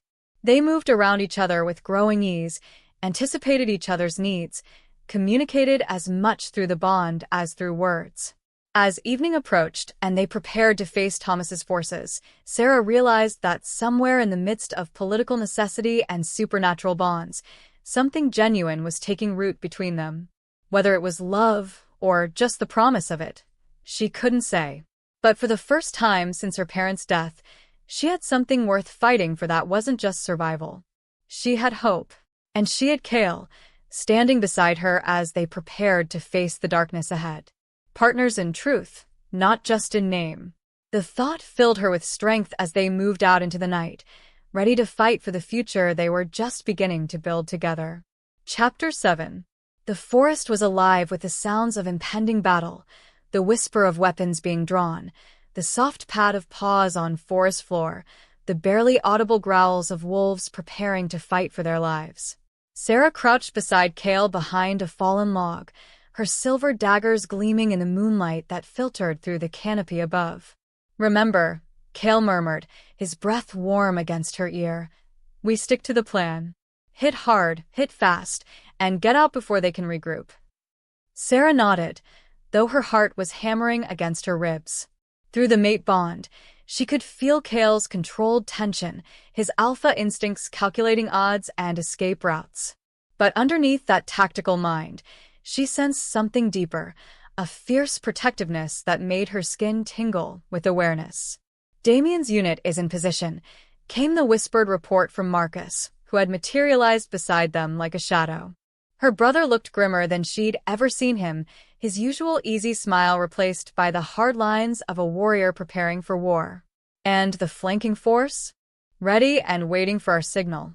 Marcus met Sera's eyes. "Last chance to change your mind about this, sister. Thomas won't hesitate to kill you, if he gets the chance." "He's going to try regardless," Sera replied, checking the balance of her daggers one final time. "At least this way, I'm not waiting passively for the axe to fall." A howl echoed through the night, long, mournful, and unmistakably hostile. Thomas was announcing his presence, calling them out for the confrontation he'd orchestrated. "Arrogant bastard," Kael muttered, his eyes flashing gold in the darkness. "He thinks he's already won." "Maybe he has," said a new voice from behind them. They spun as one, weapons raised, but the figure stepping out of the shadows held his hands up in a gesture of peace. It was one of their own scouts, a young wolf named Peter, whose usual cocky confidence had been replaced by something that looked suspiciously like guilt. "Peter?" Sera's blood turned to ice as understanding crashed over her. "You're the traitor." The young wolf's face crumpled. "I'm sorry. I'm so sorry, but he has my sister. Thomas took her 3 weeks ago, and he said he'd kill her if I didn't." Kael's hand shot out, clamping around Peter's throat with supernatural speed. "How much does he know?" "Everything," Peter gasped, tears streaming down his face. Troop movements, defensive positions, your battle plan. He knows you're here. The implications hit them like a physical blow. Their carefully laid strategy was worthless if Thomas knew every move they intended to make. Worse, they were now trapped in enemy territory with limited escape routes and a hostile force that outnumbered them 3-1. "We have to retreat," Marcus said immediately. "Fall back to the compound and—" His words were cut off by the whistle of arrows cutting through the night air. The ambush had begun.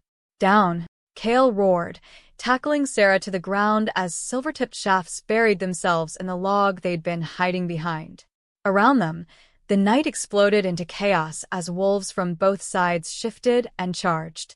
Sera rolled to her feet, daggers in hand, just as a massive gray wolf launched itself at her from the underbrush. She dodged left and slashed upward, opening a red line across its flank. The wolf yelped and spun toward her, yellow eyes blazing with rage and pain. "Sera?" Kael's warning came just as another attacker emerged from her blind spot, this one in human form, wielding a silver-edged sword that gleamed wickedly in the moonlight. She ducked under his swing and drove both daggers up toward his ribs, but he was faster than she'd expected. The blade caught her across the shoulder, sending fire racing through her arm. Through the bond, she felt Kael's answering roar of fury. The black wolf that was Kael's shifted form hit her attacker like a force of nature, jaws clamping down on the man's sword arm with bone-crushing force.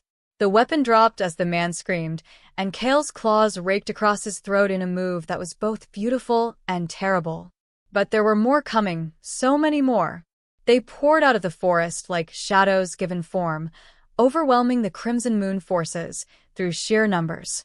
Sera fought with desperate efficiency, her daggers finding their marks again and again, but for every enemy she dropped, 2 more seemed to take their place. "Fall back." Damien's voice cut through the battle noise. To the ravine. They retreated in fighting formation, Crimson Moon wolves covering each other as they gave ground to the relentless assault. Sera found herself back-to-back with Marcus, both of them bleeding from multiple wounds, but still standing. "Just like old times," Marcus panted, driving his sword through an attacker's chest. "Except we're probably going to die this time," Sera replied, spinning to slash at a wolf trying to flank them. Details. Despite everything, she almost smiled. Trust Marcus to find humor in their impending doom. They reached the ravine that marked the boundary of neutral territory, but instead of the safety they'd hoped for, they found Thomas Blackwood waiting with a fresh force of 20 wolves. He stood on the opposite ridge, his silver hair gleaming in the moonlight, his pale eyes fixed on Sera with predatory satisfaction. "Surrender now," Thomas called across the water, "and I might let some of your mongrel friends live." Kael shifted back to human form, magnificent and deadly, even covered in blood and dirt. "Counteroffer," he said, his voice carrying clearly in the night air. "Face me in single combat. Winner takes all." "I don't negotiate with pack killers," Thomas replied. "But I'll make you a deal, nephew-in-law. Give me the traitor who stole my niece's honor, and I'll let you retreat with your surviving wolves." "She's not a traitor," Kael snarled. "She's my mate, chosen by the moon goddess herself." "The moon goddess makes mistakes sometimes. This abomination is proof of that." Sera had heard enough. She stepped forward, her daggers still dripping with enemy blood, and raised her voice so it would carry to wolves on both sides of the ravine. "You want me, uncle? Come and take me." The challenge hung in the air like a thrown gauntlet. Around the ravine, wolves on both sides went still, recognizing the ancient ritual that had just been invoked. "Sera, no," Kael said immediately. "You don't have to." "Yes, I do." She met his golden eyes, pouring all her determination through the mate bond. "This ends tonight, one way or another." Thomas's laugh was cold as winter wind. "You always were too bold for your own good, girl. Very well. Single combat it is." "No weapons," Sera called out. "Shifted forms only. The old way." "Agreed." Both sides pulled back to give them room, forming a rough circle around the natural arena. Sera began stripping off her clothes, handing her weapons to a grim-faced Marcus. "Are you insane?" Kael grabbed her arm, his grip gentle but desperate. "He's twice your size in wolf form, and he has decades more experience. He also has a bad left shoulder from an old injury. He favors his right side when he attacks, and he's too proud to retreat even when he should," Sera replied calmly. "I know his weaknesses, Kael. I've been studying them my whole life. And if you're wrong?" Sera reached up and cupped his face in her hands, memorizing the strong line of his jaw, the way his eyes reflected moonlight like liquid gold. "Then thank you for showing me what it felt like to be loved." Before he could respond, she kissed him fiercely, pouring everything she couldn't say into the contact. When they broke apart, both were breathing hard. "I love you too," Kael said roughly. "Which is why you can't do this." "Which is exactly why I have to." Sera stepped back, already feeling the familiar tingle that preceded her shift. "Take care of Marcus if something happens to me." She didn't give him a chance to argue further. The change took her quickly, bones realigning, muscles stretching, her human concerns falling away as instinct and pack loyalty took over. Her wolf form was smaller than most, compact, and built for speed rather than raw power. Silver-gray fur with black markings along her legs and muzzle, green eyes that glowed with intelligence and determination. Across the arena, Thomas completed his own shift. He was massive even by Alpha standards, his dark gray coat shot through with silver, his yellow eyes reflecting decades of cunning and cruelty. When he snarled, teeth the size of daggers gleamed in the moonlight. They began to circle each other, both looking for openings, testing reactions.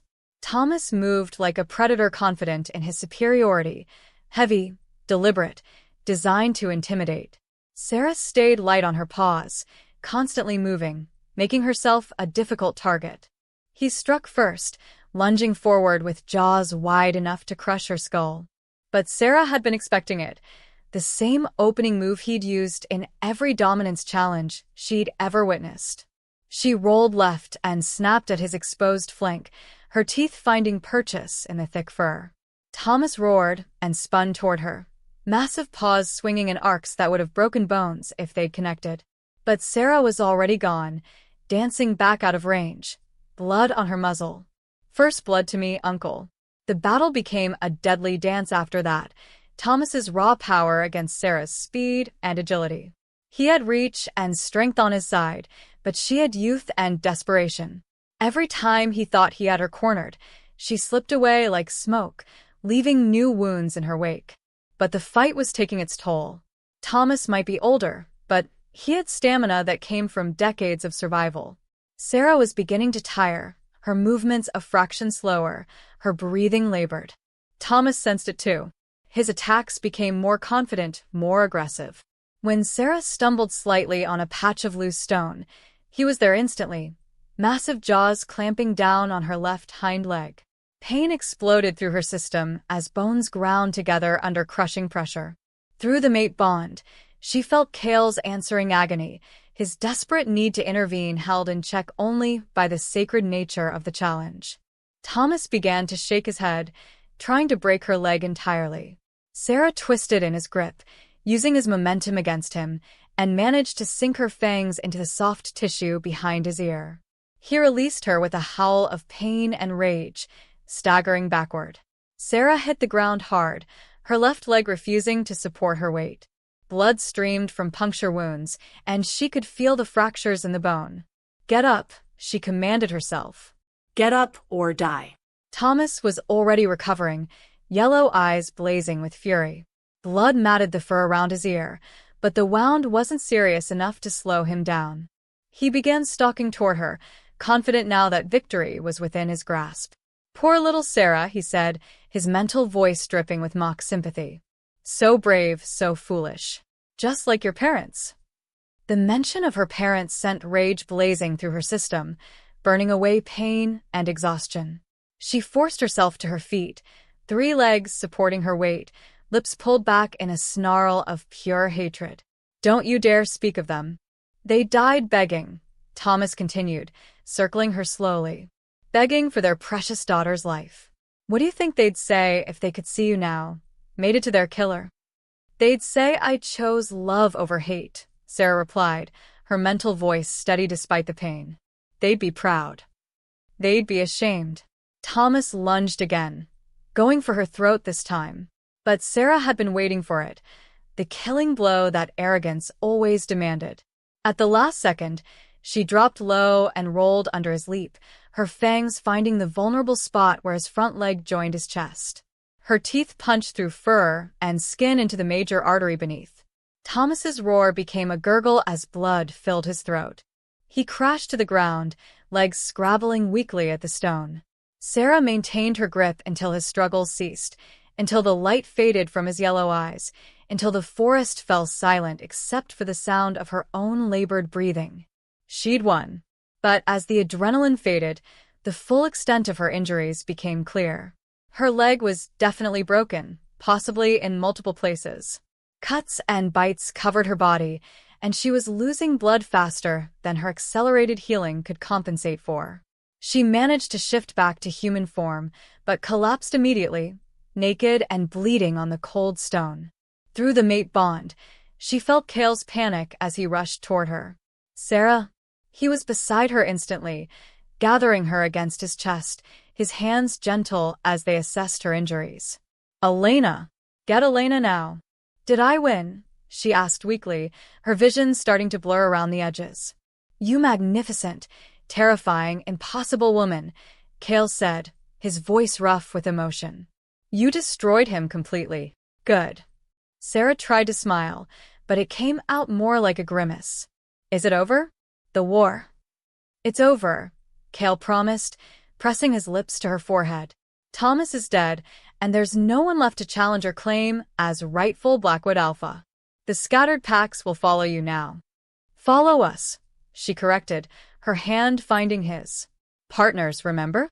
Partners, he agreed, though she could feel his terror through the bond as Elena arrived and began working frantically to stabilize her injuries. Don't you dare die on me, Kael whispered fiercely. Not when I just found you. Not when we're just beginning. Sera wanted to reassure him, but darkness was pulling at the edges of her consciousness. The last thing she felt before unconsciousness claimed her was the golden warmth of the mate bond, wrapping around her like a promise. She'd survived. They'd both survived. And tomorrow, they could begin building the future they'd fought so hard to claim. Chapter 8. Sera drifted in and out of consciousness for 3 days, her broken body fighting to heal while her mate never left her side. Through the haze of pain medication and fever dreams, she was dimly aware of Kael's constant presence, his hand in hers, his voice reading to her, the steady pulse of the mate bond that anchored her to the world of the living.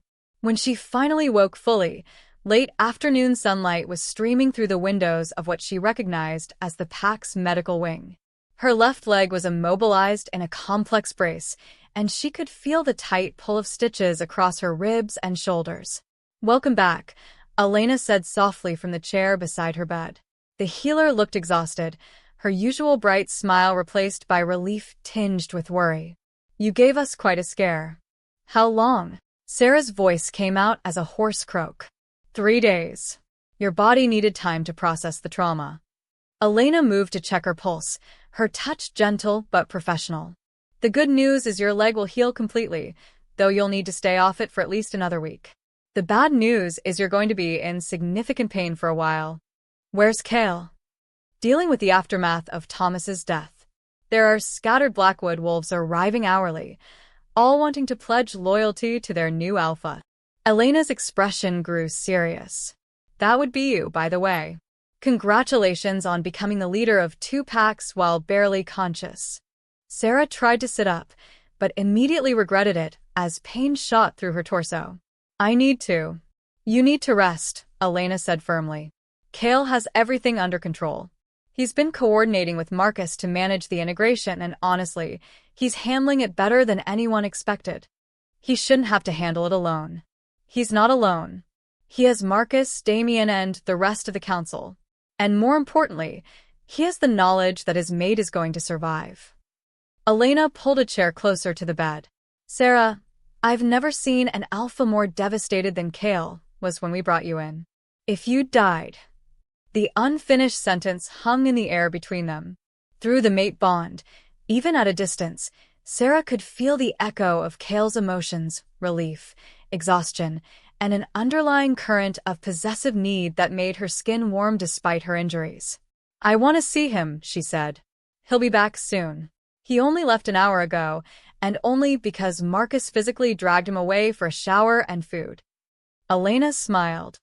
The man hasn't left your side since we brought you in. I had to threaten to sedate him to get him to sleep. As if summoned by their conversation, the door opened and Kael stepped inside. He looked haggard, his usual perfect composure replaced by obvious strain, but his eyes blazed with relief when he saw her sitting up. You're awake, he said, crossing to her bed in 3 quick strides. How do you feel? Like I was trampled by a very large, very angry wolf, Sera replied, but she was smiling. But alive. Alive, Kael repeated, as if testing the word. He sat carefully on the edge of her bed, his hand finding hers with the desperate precision of a man who'd thought he'd lost everything. When you collapsed after the fight, when Elena couldn't stop the bleeding. But she did stop it. I'm here, and I'm going to be fine. You're never doing anything that reckless again, Kael said fiercely. I don't care if the entire world is ending. You don't get to risk your life like that. Despite her pain, Sera felt her temper flare. Excuse me? I seem to remember saving both our packs with that reckless behavior. You nearly died, but I didn't. And now the war is over, Thomas is gone, and we can actually build something together instead of just surviving. Sera struggled to sit up straighter, ignoring Elena's worried frown. You don't get to put me in a cage just because you were scared. Scared? Kael's laugh was harsh. Scared doesn't begin to cover what I felt watching you fight for your life, while I could do nothing but stand there. Terrified, helpless, completely out of my mind. Those are closer. The raw honesty in his voice deflated her anger. Through the bond, she felt the depth of his trauma, the way watching her nearly die had shaken him to his core. I'm sorry, she said softly. I know it was hard for you to watch. But Kael, I'm not fragile. I'm not going to break if you're not constantly protecting me. You just spent 3 days unconscious with internal bleeding and a shattered leg. And I'm healing. We heal, remember? It's what we do. Sera squeezed his hand. I need you to trust that I can take care of myself. That we can take care of each other. Elena cleared her throat diplomatically. I should check on the other patients. Sera, you need rest, but you can have visitors for short periods. Don't overdo it. After the healer left, Kael moved his chair closer to the bed, still holding Sera's hand like a lifeline. Tell me what's been happening, Sera said. Elena mentioned Blackwood wolves arriving? Dozens of them, with more every hour. Word spread quickly about Thomas's death and your victory. They're coming to pledge loyalty to the rightful Blackwood Alpha. Kael's expression grew troubled. The problem is figuring out how to integrate 2 packs that have been at war for over a century. Any major conflicts? A few skirmishes, some posturing from wolves on both sides who aren't ready to let go of old grudges. But Marcus has been instrumental in smoothing things over. He's got a gift for diplomacy that I never expected. Sera smiled. He always was the charmer in our family. What about resources? Territory? We can't exactly squeeze 2 packs into your compound. We're working on that. There are several abandoned settlements in neutral territory that could be rebuilt. The idea is to create satellite communities connected to the main pack, with free movement between them. Ambitious. And expensive. Worth it if it means lasting peace. Kael brought her hand to his lips, pressing a soft kiss to her knuckles. Besides, we'll have access to Blackwood trade routes and hunting grounds now. The combined resources should more than offset the initial costs. They talked for another hour about pack integration, resource allocation, and the dozens of practical decisions required to merge 2 formerly hostile groups. But underneath the logistics, Sera was increasingly aware of something else, a growing heat that had nothing to do with healing or fever. The mate bond was strengthening as her body recovered, carrying not just emotions but physical sensations. Every time Kael touched her hand, every time his scent filled her lungs, warmth pooled low in her belly. And from the way his breathing had gradually become more controlled, she suspected he was feeling the same pull. "Sera," Kael said suddenly, his voice rough. "There's something else we need to discuss." "What?" "The claiming. The physical bond." He looked uncomfortable, almost shy, which was endearing on a man who commanded the loyalty of hundreds. "With everything that's happened, we haven't consummated the mating," Sera finished, amused by his awkwardness. "It's okay to say the words, Kael." Right. "That." He cleared his throat. "The thing is, your near-death experience has triggered something in the bond. My wolf is becoming insistent about completing the claiming. The need to mark you, to make sure you're truly mine, it's getting harder to control." Sera felt her cheeks warm as heat spiraled through her body. She'd been feeling the same pull, the growing need for deeper connection, but she'd assumed it was just her own confused emotions. "How insistent?" she asked. Kael's eyes darkened. "Insistent enough that I've been sleeping in the guest quarters because I don't trust myself to share a bed with you right now. The scent of your injuries, your vulnerability, it triggers every protective instinct I have. But underneath that is this desperate need to claim you, to bond with you so completely that nothing can ever threaten what we have again." The honesty of it sent desire racing through her system. Despite her injuries, despite the fact that she could barely sit up without assistance, she wanted him with an intensity that was almost frightening. "What if I said I wanted that too?" Kael went very still. "Sera, you're injured. You need to heal before we even think about—" "I'm not talking about right this second," she interrupted. "But soon, when Elena clears me for activity." "You're sure? It's not just the bond talking?" "Probably partly the bond," Sera admitted. "But also just me. Wanting you. Wanting to be completely yours in every way that matters."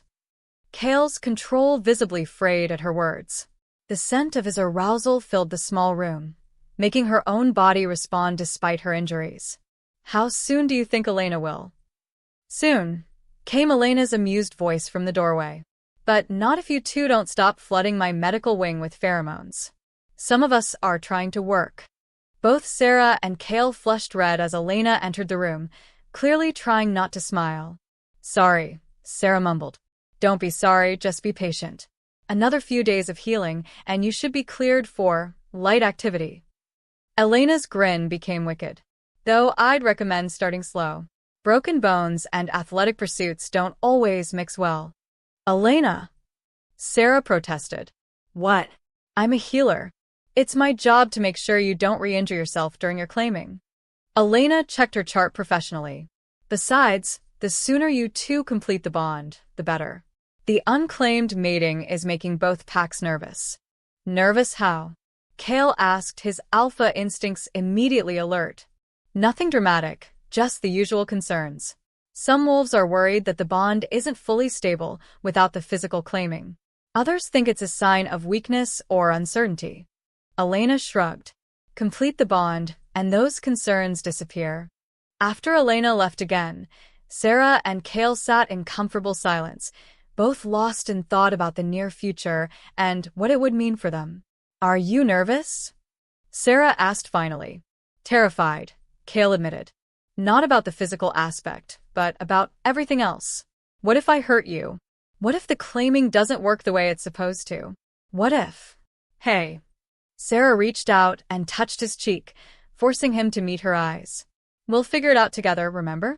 That's what partners do." Kael leaned into her touch, his eyes closing as if her hand was an anchor in a storm. "I love you," he said quietly.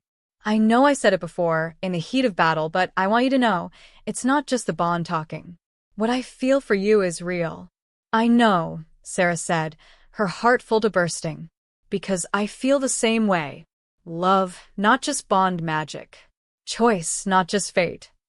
When he kissed her, it was soft and careful, mindful of her injuries, but carrying the promise of deeper passion to come. The mate bond hummed between them, carrying anticipation and desire and the absolute certainty that they were meant to be together. "Soon," Sera whispered against his lips. "Soon," Kael agreed.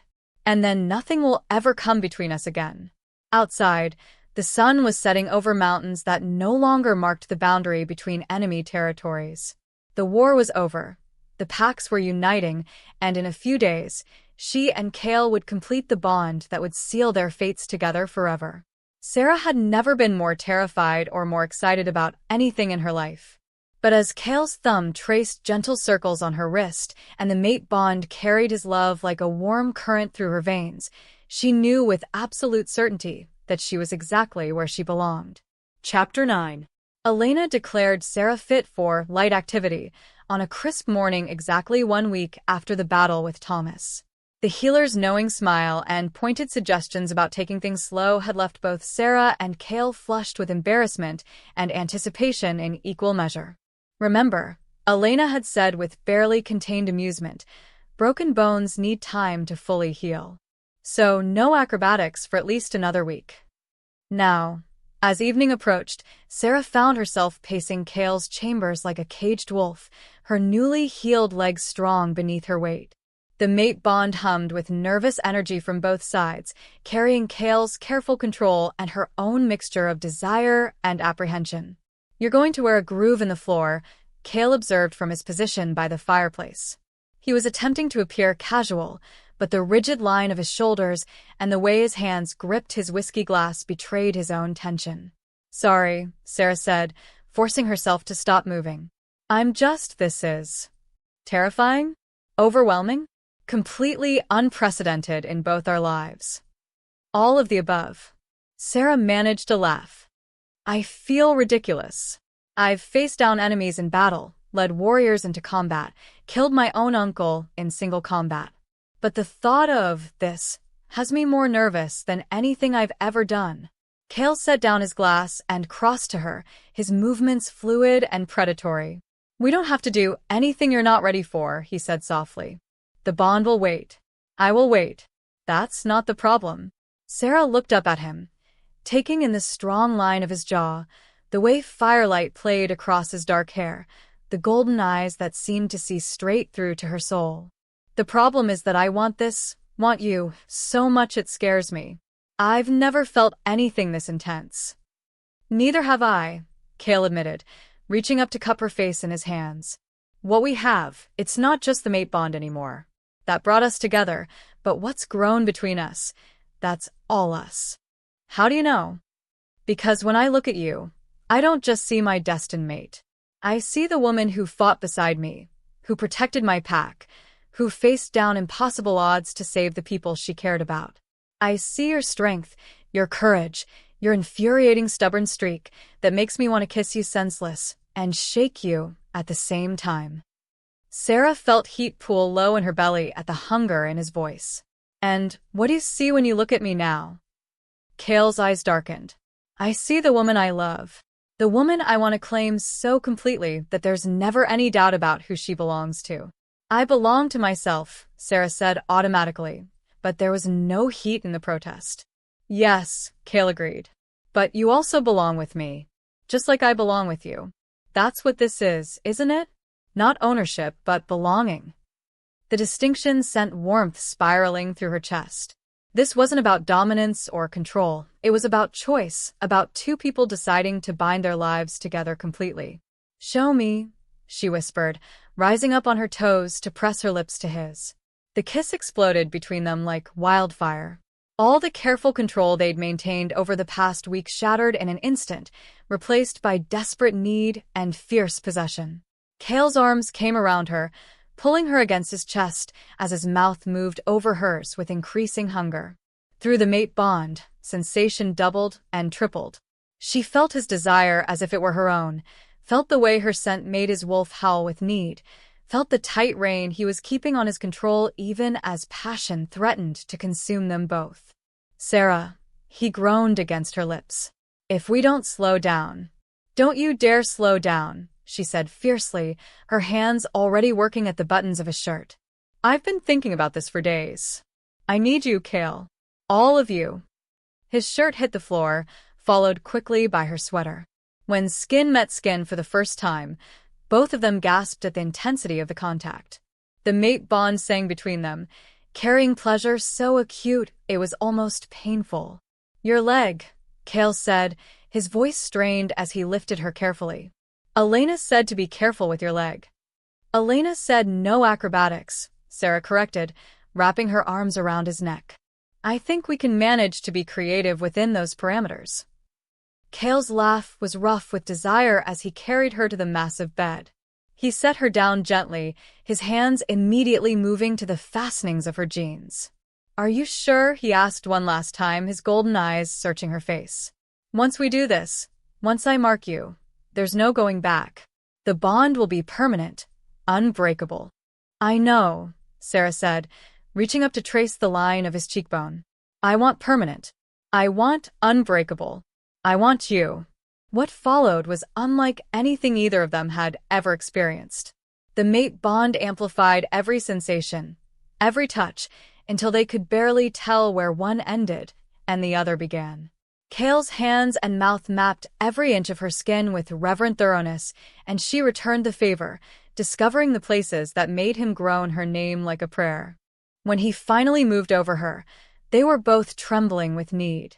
The first moment of joining sent shockwaves through the bond, pleasure so intense that Sera saw stars behind her closed eyelids. Kael went very still, his forehead pressed against hers, his breathing harsh. "Okay," he asked roughly. "More than okay," she gasped. "Perfect. You're perfect." They moved together with increasing passion, finding a rhythm that felt as old as time itself. The bond carried every sensation back and forth between them, creating a feedback loop of pleasure that built and built until Sera thought she might die from the intensity of it. When Kael's teeth found the junction of her neck and shoulder, she knew what was coming. The claiming bite, the mark that would brand her as his mate for all the world to see. "Do it," she whispered, tilting her head to give him better access. "Mark me. Make me yours." His fangs pierced her skin in the same moment that her climax crashed over her. The dual sensation of pleasure and possession sent her spiraling into an orgasm so intense that she lost all sense of time and space. Through the bond, she felt Kael's answering release, felt the moment when the claiming mark took hold and sealed their bond permanently. When awareness returned, she was sprawled across Kael's chest, both of them breathing hard and covered in a light sheen of sweat. The claiming mark on her neck throbbed with a pleasant heat, and through the bond, she could feel the deep satisfaction of Kael's wolf at finally having marked his mate. "How do you feel?" Kael asked softly, his hand stroking through her hair. "Different," Sera said honestly. "Complete, in a way I didn't know I was incomplete. The bond feels stronger. More real. It is stronger. The physical claiming creates a connection that goes beyond the emotional bond. We'll be able to sense each other across great distances, share strength in times of need, even communicate without words if necessary." That sounds overwhelming. It can be, at first, but you'll get used to it. Kael's arms tightened around her. "We're truly mated now. In the eyes of the pack, the moon goddess, and every supernatural law that exists, you are mine, and I am yours." "Good," Sera said firmly, pressing a kiss to the center of his chest. "Because I'm not giving you up. Not ever. Even if I become overprotective and overbearing? Especially then. Someone has to keep you in line." Kael's laugh rumbled through his chest. "I love you, Sera Thornwick." "I love you too, Kael Thornwick." She lifted her head to meet his eyes. "What happens now?" "Now we figure out how to run two packs as equal partners. We deal with whatever challenges come our way. We build the life we both want." His smile was soft and full of promise. "And we do it all together." "Together," Sera agreed, settling back against his chest. Through the mate bond, she could feel his contentment, his deep satisfaction at having his mate safe and claimed and exactly where she belonged. Outside, a wolf howled in the distance, not a threat or a challenge, but a song of joy and celebration. The pack could sense that their alpha's bond was finally complete, and they were rejoicing in the strength and stability it represented. "They know," Kael said unnecessarily. "Let them know," Sera replied. "Let everyone know. I'm not ashamed of what we have." "What we have," Kael said, pressing his lips to the claiming mark on her neck, "is a miracle." The moon goddess paired two enemies and turned them into something stronger than either could have been alone. "Partners in truth," Sera said, echoing the words that had become their promise to each other. "Partners in everything," Kael agreed. As they lay tangled together in the aftermath of their claiming, Sera felt a peace she had never known before. The war was over. The packs were uniting, and she had found not just a mate but a true partner in the man who held her heart. The future stretched ahead of them, full of challenges and possibilities in equal measure. But whatever came next, they would face it together, bound by moonlight, sealed by choice, and united by a love that had grown from the ashes of old hatred into something beautiful and unbreakable. The claiming was complete, but their story was just beginning. Chapter 10. 3 weeks after the claiming, Sera stood before the largest gathering of wolves in living memory. The Great Clearing, a natural amphitheater nestled between 3 mountain peaks, had been chosen as neutral ground for the formal unification ceremony. Nearly 400 wolves filled the space, Crimson Moon Pack members mixing freely with the scattered survivors of the Blackwood territories, all united under the leadership of their alpha pair. The claiming mark on Sera's neck tingled as she felt Kael's steady presence through their bond. He stood beside her on the raised stone platform, magnificent in ceremonial leathers that emphasized his powerful build and alpha status. But it was the way he looked at her, with love, respect, and unwavering partnership, that made her heart race. "Nervous?" he murmured through their private bond, the mental connection that had grown stronger every day since their claiming. "Excited," she replied the same way, letting him feel her anticipation through their link. "This is what we fought for. What we dreamed of." Below them, the crowd fell silent as Elder Morrison, the most senior wolf in either pack, stepped forward to begin the ceremony. At nearly 90 years old, he was one of the few wolves who remembered a time before the war, when the packs had been allies rather than enemies. "We gather here under the full moon," Morrison's voice carried clearly across the clearing, "to witness something that was prophesied but never believed possible. The union of 2 packs that have shed each other's blood for over a century, brought together by the wisdom of the moon goddess and the courage of 2 souls who chose love over hatred." A murmur of agreement rippled through the crowd. Sera spotted familiar faces, Elena beaming with pride, Damien looking cautiously optimistic, Marcus grinning like the proud brother he was. But there were also faces that remained skeptical, wolves from both packs who were still adjusting to the reality of their former enemies becoming family. "Alpha Kael Thornwick," Morrison continued, "step forward and speak your commitment to this union." Kael moved to the center of the platform, his presence commanding immediate attention. When he spoke, his voice carried the authority of a born leader, but also the warmth of a man who genuinely cared for his people. "I stand before you not just as the alpha of the Crimson Moon Pack, but as a wolf who has learned that strength comes not from standing alone, but from standing together." His golden eyes swept across the assembled crowd. "For too long, we have defined ourselves by who we fought against. Today, we choose to define ourselves by who we fight for." Applause echoed across the clearing, and through the bond, Sera felt Kael's satisfaction at the positive response. But she also sensed his underlying tension, the weight of responsibility for hundreds of lives, the knowledge that any mistake could fracture this fragile unity they'd worked so hard to build. "Alpha Sera Thornwick," Morrison called, and Sera stepped forward to take her place beside Kael. The formal recognition of her new name still sent a thrill through her, a reminder of how completely her life had changed. "I stand before you as someone who has lost everything to this war," she began, her voice strong and clear. "My parents, my home, most of my pack, all sacrificed to a hatred that served no one except those who profited from our pain." Her gaze found Thomas's former lieutenant, a wolf named Carson who had reluctantly sworn loyalty after his alpha's death. But I also stand before you as someone who has gained everything through love. A mate, a family, a future where our children will never know the fear and loss that defined our generation. The crowd's response was warmer this time, and Sera felt some of the lingering skepticism begin to fade. These wolves, her wolves now, were tired of war. They wanted the peace and prosperity she and Kael were offering, even if it meant overcoming generations of conditioning. The ceremony of unification requires a demonstration of trust, Morrison announced.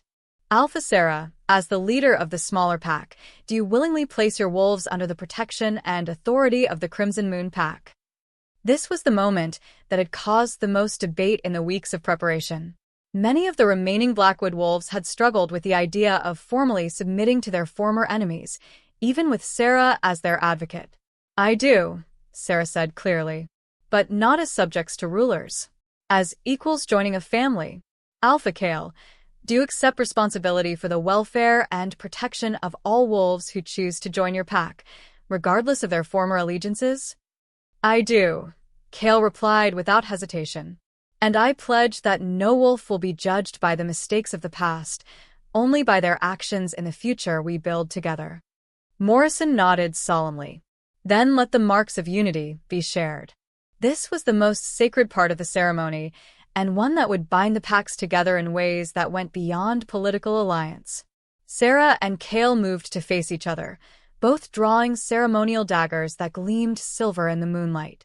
They pressed the blades to their palms simultaneously, letting blood well up from the shallow cuts. Then, clasping hands so their blood mingled, they spoke the ancient words that would seal their pack's fate together. By blood and bond, by moon and star, we unite what was divided, they said in unison. Let our strength be shared, our burdens lightened, our future written as one people. The moment their blood touched, power rippled through the clearing like a shockwave. Every wolf present felt it, the sudden awareness of new pack bonds forming, the expansion of loyalty and protection to include former enemies, the settling sensation of a larger, stronger community taking shape around them. Through her mate bond with Kael, Sera felt his wonder at the magnitude of what they'd just accomplished. Nearly 400 wolves, all connected now by the same pack bonds that would make them family, in the truest sense. It is done, Morrison declared, his ancient voice thick with emotion. The Thornwick pack is born from the ashes of old hatred, blessed by the moon goddess, and sealed by the love of two alphas who chose unity over division. The cheer that erupted from the crowd was deafening, full of joy and relief and hope for the future. Wolves shifted and howled their celebration to the moon, the sound echoing off the mountain peaks like a promise that better days were coming. As the formal ceremony concluded and the celebration began, Sera found herself swept into a whirlwind of congratulations, questions about pack integration, and heartfelt thanks from wolves who had never dared to hope for peace in their lifetimes. You did it, Elena said, appearing at Sera's elbow with tears streaming down her face. You actually did it. My grandmother used to tell stories about a time when all the mountain packs were allies. I never thought I'd live to see it happen again. We all did it, Sera corrected, squeezing the healer's hand. Every wolf who chose to put trust over suspicion, hope over hatred, they made this possible. Don't be so modest, Damien said, joining their group with an expression of grudging admiration. 3 months ago, I wanted to kill you myself. Now I can't imagine this pack without you. High praise from someone who tried to talk me out of accepting the mate bond, Sera replied with a grin. I was protecting my alpha. Now, I realize you're the one protecting all of us. Damien's expression grew serious. The intelligence reports we've been receiving from the outlying territories, there are rogues moving in larger groups than we've seen before. Some of the other packs are worried about our expansion, afraid we're getting too powerful. Threats already? Kael appeared beside them, slipping his arm around Sera's waist with casual possessiveness. Can't we have one night of celebration before dealing with the next crisis? Actually, Marcus said, approaching their group with a tablet in his hands, the threats might be turning into opportunities. I've been fielding messages from pack leaders all evening. Apparently, Our unification ceremony was witnessed by scouts from at least 6 other territories. And, Sera prompted, and 3 of them want to discuss alliance treaties. Formal ones, not just the usual non-aggression pacts. Marcus's grin was infectious. Word is spreading that the Thornwick pack doesn't just talk about peace, we actually achieve it. Through the mate bond, Sera felt Kael's surge of pride and ambition. The idea of their pack serving as a model for others, helping to bring stability to the entire region, appealed to his alpha instincts in the best possible way. One step at a time, Sera cautioned, though she was equally excited by the possibilities. We need to make sure our own integration is solid before we start taking on the role of regional peacekeepers. Agreed. But still, Kael's smile was sharp with anticipation. Imagine what we could accomplish if half the mountain packs were allied instead of constantly skirmishing with each other. Imagine what our children will grow up in, Sera added softly. A world where pack wars are ancient history, where alliances are built on mutual respect instead of fear. Children? Elena perked up immediately, her healer instincts sensing an opportunity. Are you? Not yet, Sera said quickly, feeling her cheeks warm. But someday. When things are more settled, we'll find new challenges to face, Kael said with a laugh. That's what alphas do, but at least we'll face them together. As the night wore on and the celebration continued around them, Sera felt a deep sense of completion that had nothing to do with the mate bond. This, standing beside Kael while their united pack celebrated around them, planning for a future built on hope instead of fear, this was what she'd been fighting for without even knowing it. The war that had defined her entire life was truly over. Not just ended, but transformed into something beautiful. The enemies who had killed her parents were now family, protected by the same bonds that connected her to Kael. The hatred that had driven her for so long had been replaced by love strong enough to move mountains. No regrets. Kael asked softly, echoing the question he'd asked on their first morning together. Only that it took us so long to get here, Sera replied, turning in his arms to face him fully. Around them, their pack, their family, continued their celebrations under the watchful light of the full moon. We got here when we were supposed to, Kael said, pressing a soft kiss to her temple. The goddess doesn't make mistakes. No, Sera agreed, looking out at the sea of happy faces, at wolves from both sides of the old divide laughing and talking together like the family they'd always been meant to be. She really doesn't. The Thornwick pack was born that night under the full moon, blessed by love and sealed by hope. And as their celebration echoed across the mountains, every wolf who heard it knew that something fundamental had changed in their world. The age of pack wars was ending. The age of unity had begun. And it had all started with 2 enemies who chose to love instead of hate. Chapter 11. 6 months after the unification ceremony, Sera was beginning to understand why her parents had looked so tired all the time. Running one pack was challenging enough. Managing the merged Thornwick pack, with its complex web of former rivalries, resource allocation disputes, and territorial negotiations, was exhausting. She rubbed her temples as she stared at the reports spread across the desk in their shared office, a converted tower room that had become the nerve center of their expanding operation. Through the mate bond, she felt Kael's similar fatigue as he dealt with a trade dispute between 2 satellite settlements. The Northridge wolves are refusing to share hunting grounds with the Blackwood refugees, she said without looking up from her papers. Apparently, there was an incident involving someone's sister and someone else's mate about 15 years ago. Let me guess, they want us to relocate either the entire Northridge group or all 37 Blackwood families? Kael's voice carried the weariness of someone who had dealt with similar disputes all week. Both. They've generously offered to solve the problem by having all the outsiders moved to different territories entirely. Sera finally looked up, noting the tight lines around Kael's golden eyes. How's your trade dispute going? The Iron Ridge settlement wants to charge the Pine Valley Group tariffs for crossing their territory to reach the main market. Pine Valley is threatening to secede from the pack entirely if we don't force Iron Ridge to honor the free passage agreements. Of course they are. Sera leaned back in her chair, watching her mate pace the length of the room like the caged predator he sometimes resembled. Sometimes I think Thomas was right about one thing: peace is a lot more complicated than war. Don't even joke about that, Kael said sharply, stopping mid-pace to look at her with alarm. I'm not joking, I'm just tired. Frustrated. When we were planning this unification, I thought the hard part would be getting people to stop trying to kill each other. I didn't realize that living together peacefully would require settling disputes about fishing rights and grazing boundaries every single day. Kael moved to the window, looking out over the compound that had grown exponentially since their mating. New buildings dotted the landscape, housing the expanded administrative staff needed to manage their territory. Training grounds bustled with activity as mixed patrols of former enemies learned to work together. Gardens and workshops showed the peaceful industry of a thriving community. It's working though, he said quietly. Look at them, Sera. 6 months ago, half those wolves would have killed the other half on sight. Now they're arguing about fishing rights instead of spilling blood. I know it's working. I can see it every day. But sometimes I wonder if we bit off more than we can chew. Sera joined him at the window, automatically leaning into his warmth when his arm came around her waist.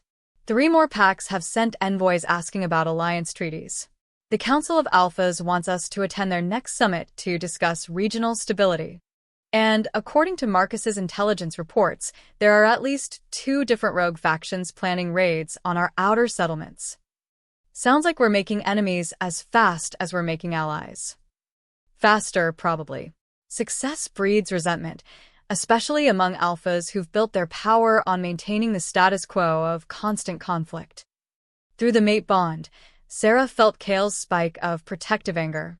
The thought of anyone threatening their people, their hard-won peace, triggered every alpha instinct he possessed. A sharp knock interrupted their brooding. Come in, Sera called, and Damien entered carrying a leather portfolio that immediately made both alphas tense.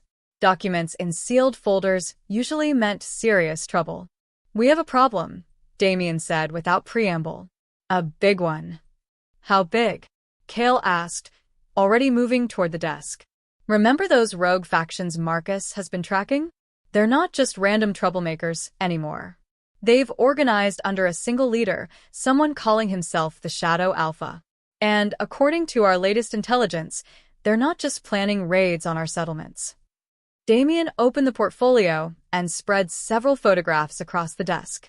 Sera felt her blood turn to ice as she recognized the images: detailed surveillance photos of the compound, the satellite settlements, even shots of her and Kael during public appearances. They've been watching us, she said quietly. For months. Gets worse, Damien continued grimly. We managed to capture one of their scouts yesterday. Under interrogation, he revealed that the Shadow Alpha isn't interested in territory or resources. He wants to make an example of us, to prove that pack unification is impossible by completely destroying what we've built here. Kael's hands clenched into fists. How many wolves is he commanding? At least 300, possibly more. They're recruiting from failed packs, outcasts, rogues who've been displaced by territorial wars. He's promising them a return to the old ways, might makes right, survival of the strongest, no alliances or treaties to constrain them. A warlord, Sera said, recognizing the type from her father's stories about the chaos before the great packs formed. Someone who thrives on conflict and sees peace as weakness. The timing isn't coincidental, Kael added, his tactical mind already working through the implications. He's waited until we're fully committed to integration, until we have hundreds of non-combatants depending on our protection. Maximum vulnerability, maximum potential for casualties. There's more, Damien said reluctantly. The captured scout claims the Shadow Alpha has inside information about our defenses, patrol schedules, even the locations of our safe houses. Either he has supernatural intelligence gathering abilities, or we have another traitor, Sera finished, her heart sinking. The betrayal by Peter had been painful enough, but the thought of going through that again, of discovering that someone they trusted was selling out their people, made her stomach churn. I've already initiated security protocols, Damien continued. Limited information sharing, rotated schedules, increased counter-surveillance measures. But if there is a mole, they've had months to gather intelligence. Sera sank into her chair, suddenly feeling every one of the sleepless nights she'd endured over the past 6 months. Recommendations. We need to go on the offensive, Kael said immediately. Find the Shadow Alpha before he can launch his attack. Eliminate the threat permanently. With what forces? Sera countered. Half our warriors are scattered across the settlements, and the other half are still learning to work together effectively. We pull everyone back to mount an offensive, and we leave our people defenseless. So, we just wait for him to attack? We prepare. We fortify. We make sure that when he comes, we're ready for him. Sera looked at Damien. What's our timeline? Unknown. The scout died before we could extract more specific information. Poison tooth. Activated when he realized he'd been captured. Professional grade, which suggests the Shadow Alpha has resources beyond just a collection of rogues. Backing. Kael asked immediately. Has to be. Someone with serious money and connections is funding this operation. The question is who and why. Through the mate bond, Sera felt the same suspicion that was growing in her own mind. The Council of Alphas, she said quietly. They've been pressuring us to attend their summit for months. What if this isn't about proving pack unification is impossible? What if it's about eliminating us before we can change the entire power structure of the region? Kael's expression grew grim. A preemptive strike. Destroy the threat to the established order before it can spread. It makes sense, Damien agreed reluctantly. Several of the council members have built their power on maintaining territorial conflicts. If we succeed in creating lasting peace, their entire model of leadership becomes obsolete. So we're not just fighting rogues and outcasts, Sera said, pieces clicking into place in her mind. We're fighting the established power structure itself. Good, Kael said, his smile sharp and dangerous. I was starting to worry our enemies weren't taking us seriously enough. Despite everything, Sera felt a laugh bubble up in her chest. Only you would be pleased to discover we're facing a conspiracy of alpha warlords backed by unlimited resources. They obviously don't know us very well if they think threats are going to make us back down, Kael replied. We didn't build this pack by being cautious. No, but we might preserve it by being smart. Sera turned to Damien. I want security tripled around the satellite settlements. Start rotating our patrol leaders so no one person has complete information about our defensive positions. And send messages to Marcus and Elena. I want them here for a full strategy session. What about the council's summit invitation? Damien asked. Sera and Kael exchanged a look, communicating silently through their bond. If they attended the summit, they'd be walking into potential enemy territory with minimal backup. But if they refused, it would signal weakness and fear, qualities that would encourage their enemies and worry their allies. We go, Kael said finally. But we go prepared for war. The summit is in 2 weeks, Damien noted. That doesn't give us much time to prepare for both a potential attack here and a diplomatic mission that might turn hostile. Then we better get started, Sera said, rising from her chair with renewed determination. The exhaustion of earlier was gone, burned away by the clarity of purpose that came with a clear threat to face. Damien, I want a full security briefing in 1 hour. Include Marcus, Elena, and the settlement leaders via secure communication. And I want intelligence reports on every alpha who'll be at that summit, Kael added. Allies, enemies, and everyone in between.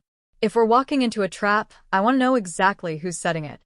After Damien left to carry out their orders, Sera and Kael stood together at the window, looking out over the pack they'd built with so much hope and effort. Regrets? Kael asked softly, echoing their old question. About the unification? Never. Sera leaned against his side, drawing strength from his solid presence. About painting targets on our backs by succeeding too well? Ask me again when this is over. We'll get through this, Kael said with quiet certainty. Whatever they throw at us, we'll handle it. Together. Together, Sera agreed. But as she watched their people going about their daily lives, unaware of the shadow gathering around them, She couldn't shake the feeling that they were about to face the greatest challenge of their leadership. The question wasn't whether they would survive. She had absolute faith in their combined strength. The question was whether the dream they'd built, the peace they'd fought so hard to achieve, would survive with them.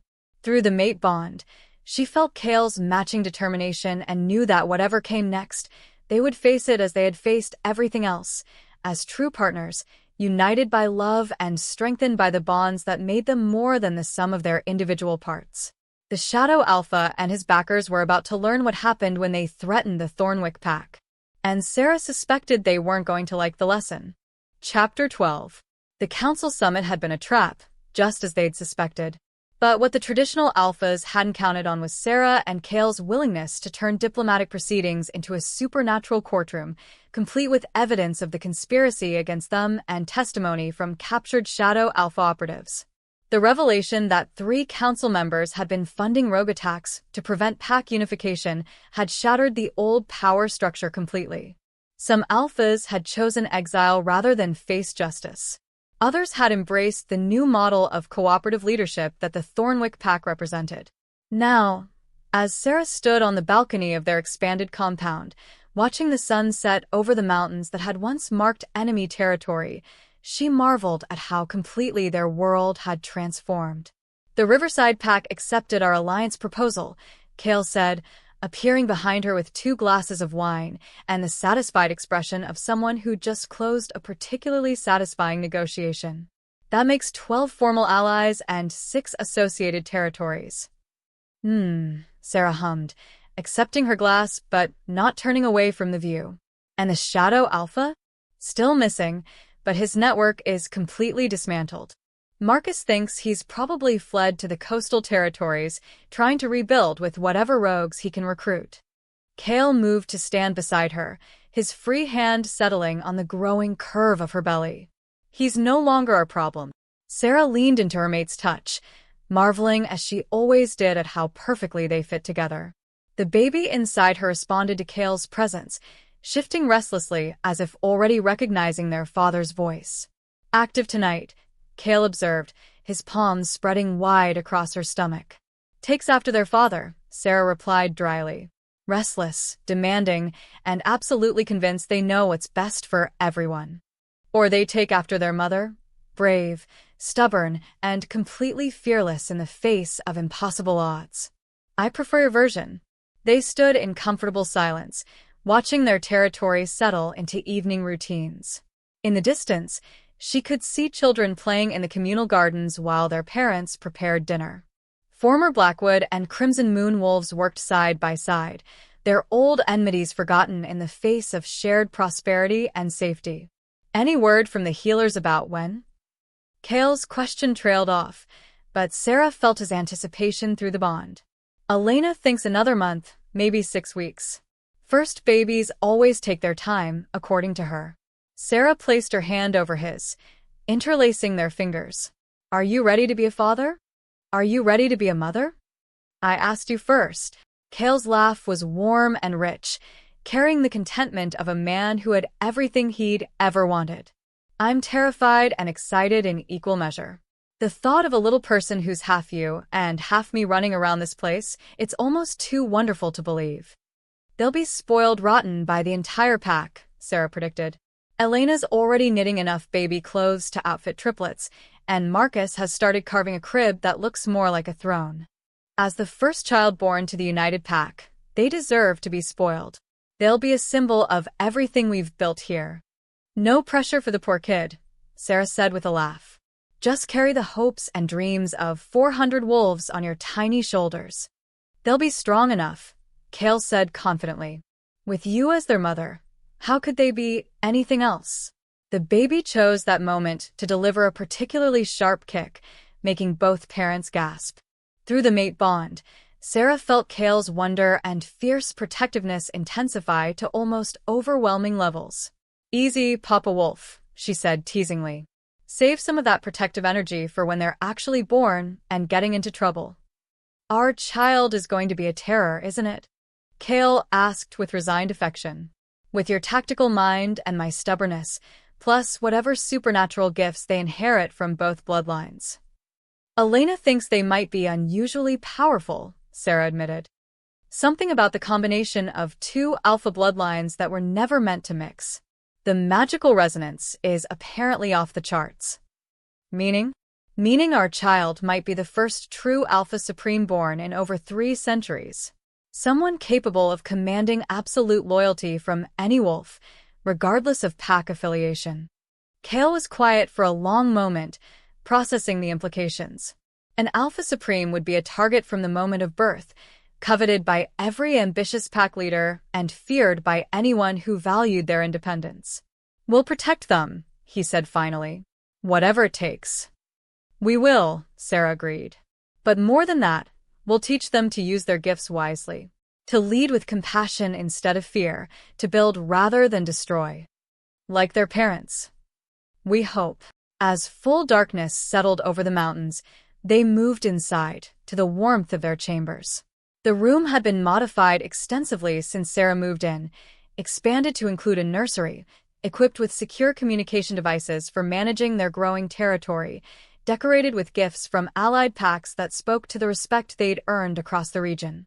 The Silverpine Alpha sent another invitation to visit their territory, Kael mentioned as they prepared for bed. "She's particularly interested in discussing our integration protocols for refugee wolves." "Tourism?" Sera asked with amusement. "Are we becoming a tourist destination for peace-seeking alphas?" "Apparently. Marcus has fielded 17 requests this month for consultation visits from pack leaders who want to replicate our success. Should we be flattered or concerned?" "Both, probably." Kael helped her into bed, his hands gentle as they supported her changing body. "But it means what we've built here is working. Really working not just for us but as a model others can follow." Sera settled against the pillows, automatically making room for Kael beside her. Their nightly routine had evolved to accommodate her pregnancy. Extra pillows for support, a careful arrangement that kept pressure off her growing belly, Kael's protective arm curved around her shoulders. "Do you ever miss it?" she asked quietly.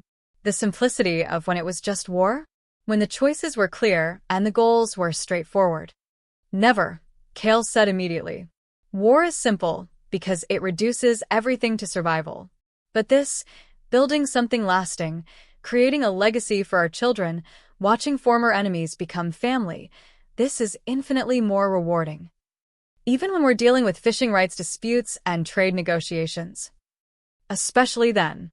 Because every boring administrative decision we make is a choice for peace over conflict, for growth over destruction." Kael pressed a kiss to the top of her head. "I'd rather spend my life mediating property disputes than burying pack members." Through the mate bond, Sera felt the absolute truth of his words. This man who had once been a warlord driven by grief and rage had transformed into something far more powerful, a leader who built rather than destroyed, who protected through strength rather than intimidation.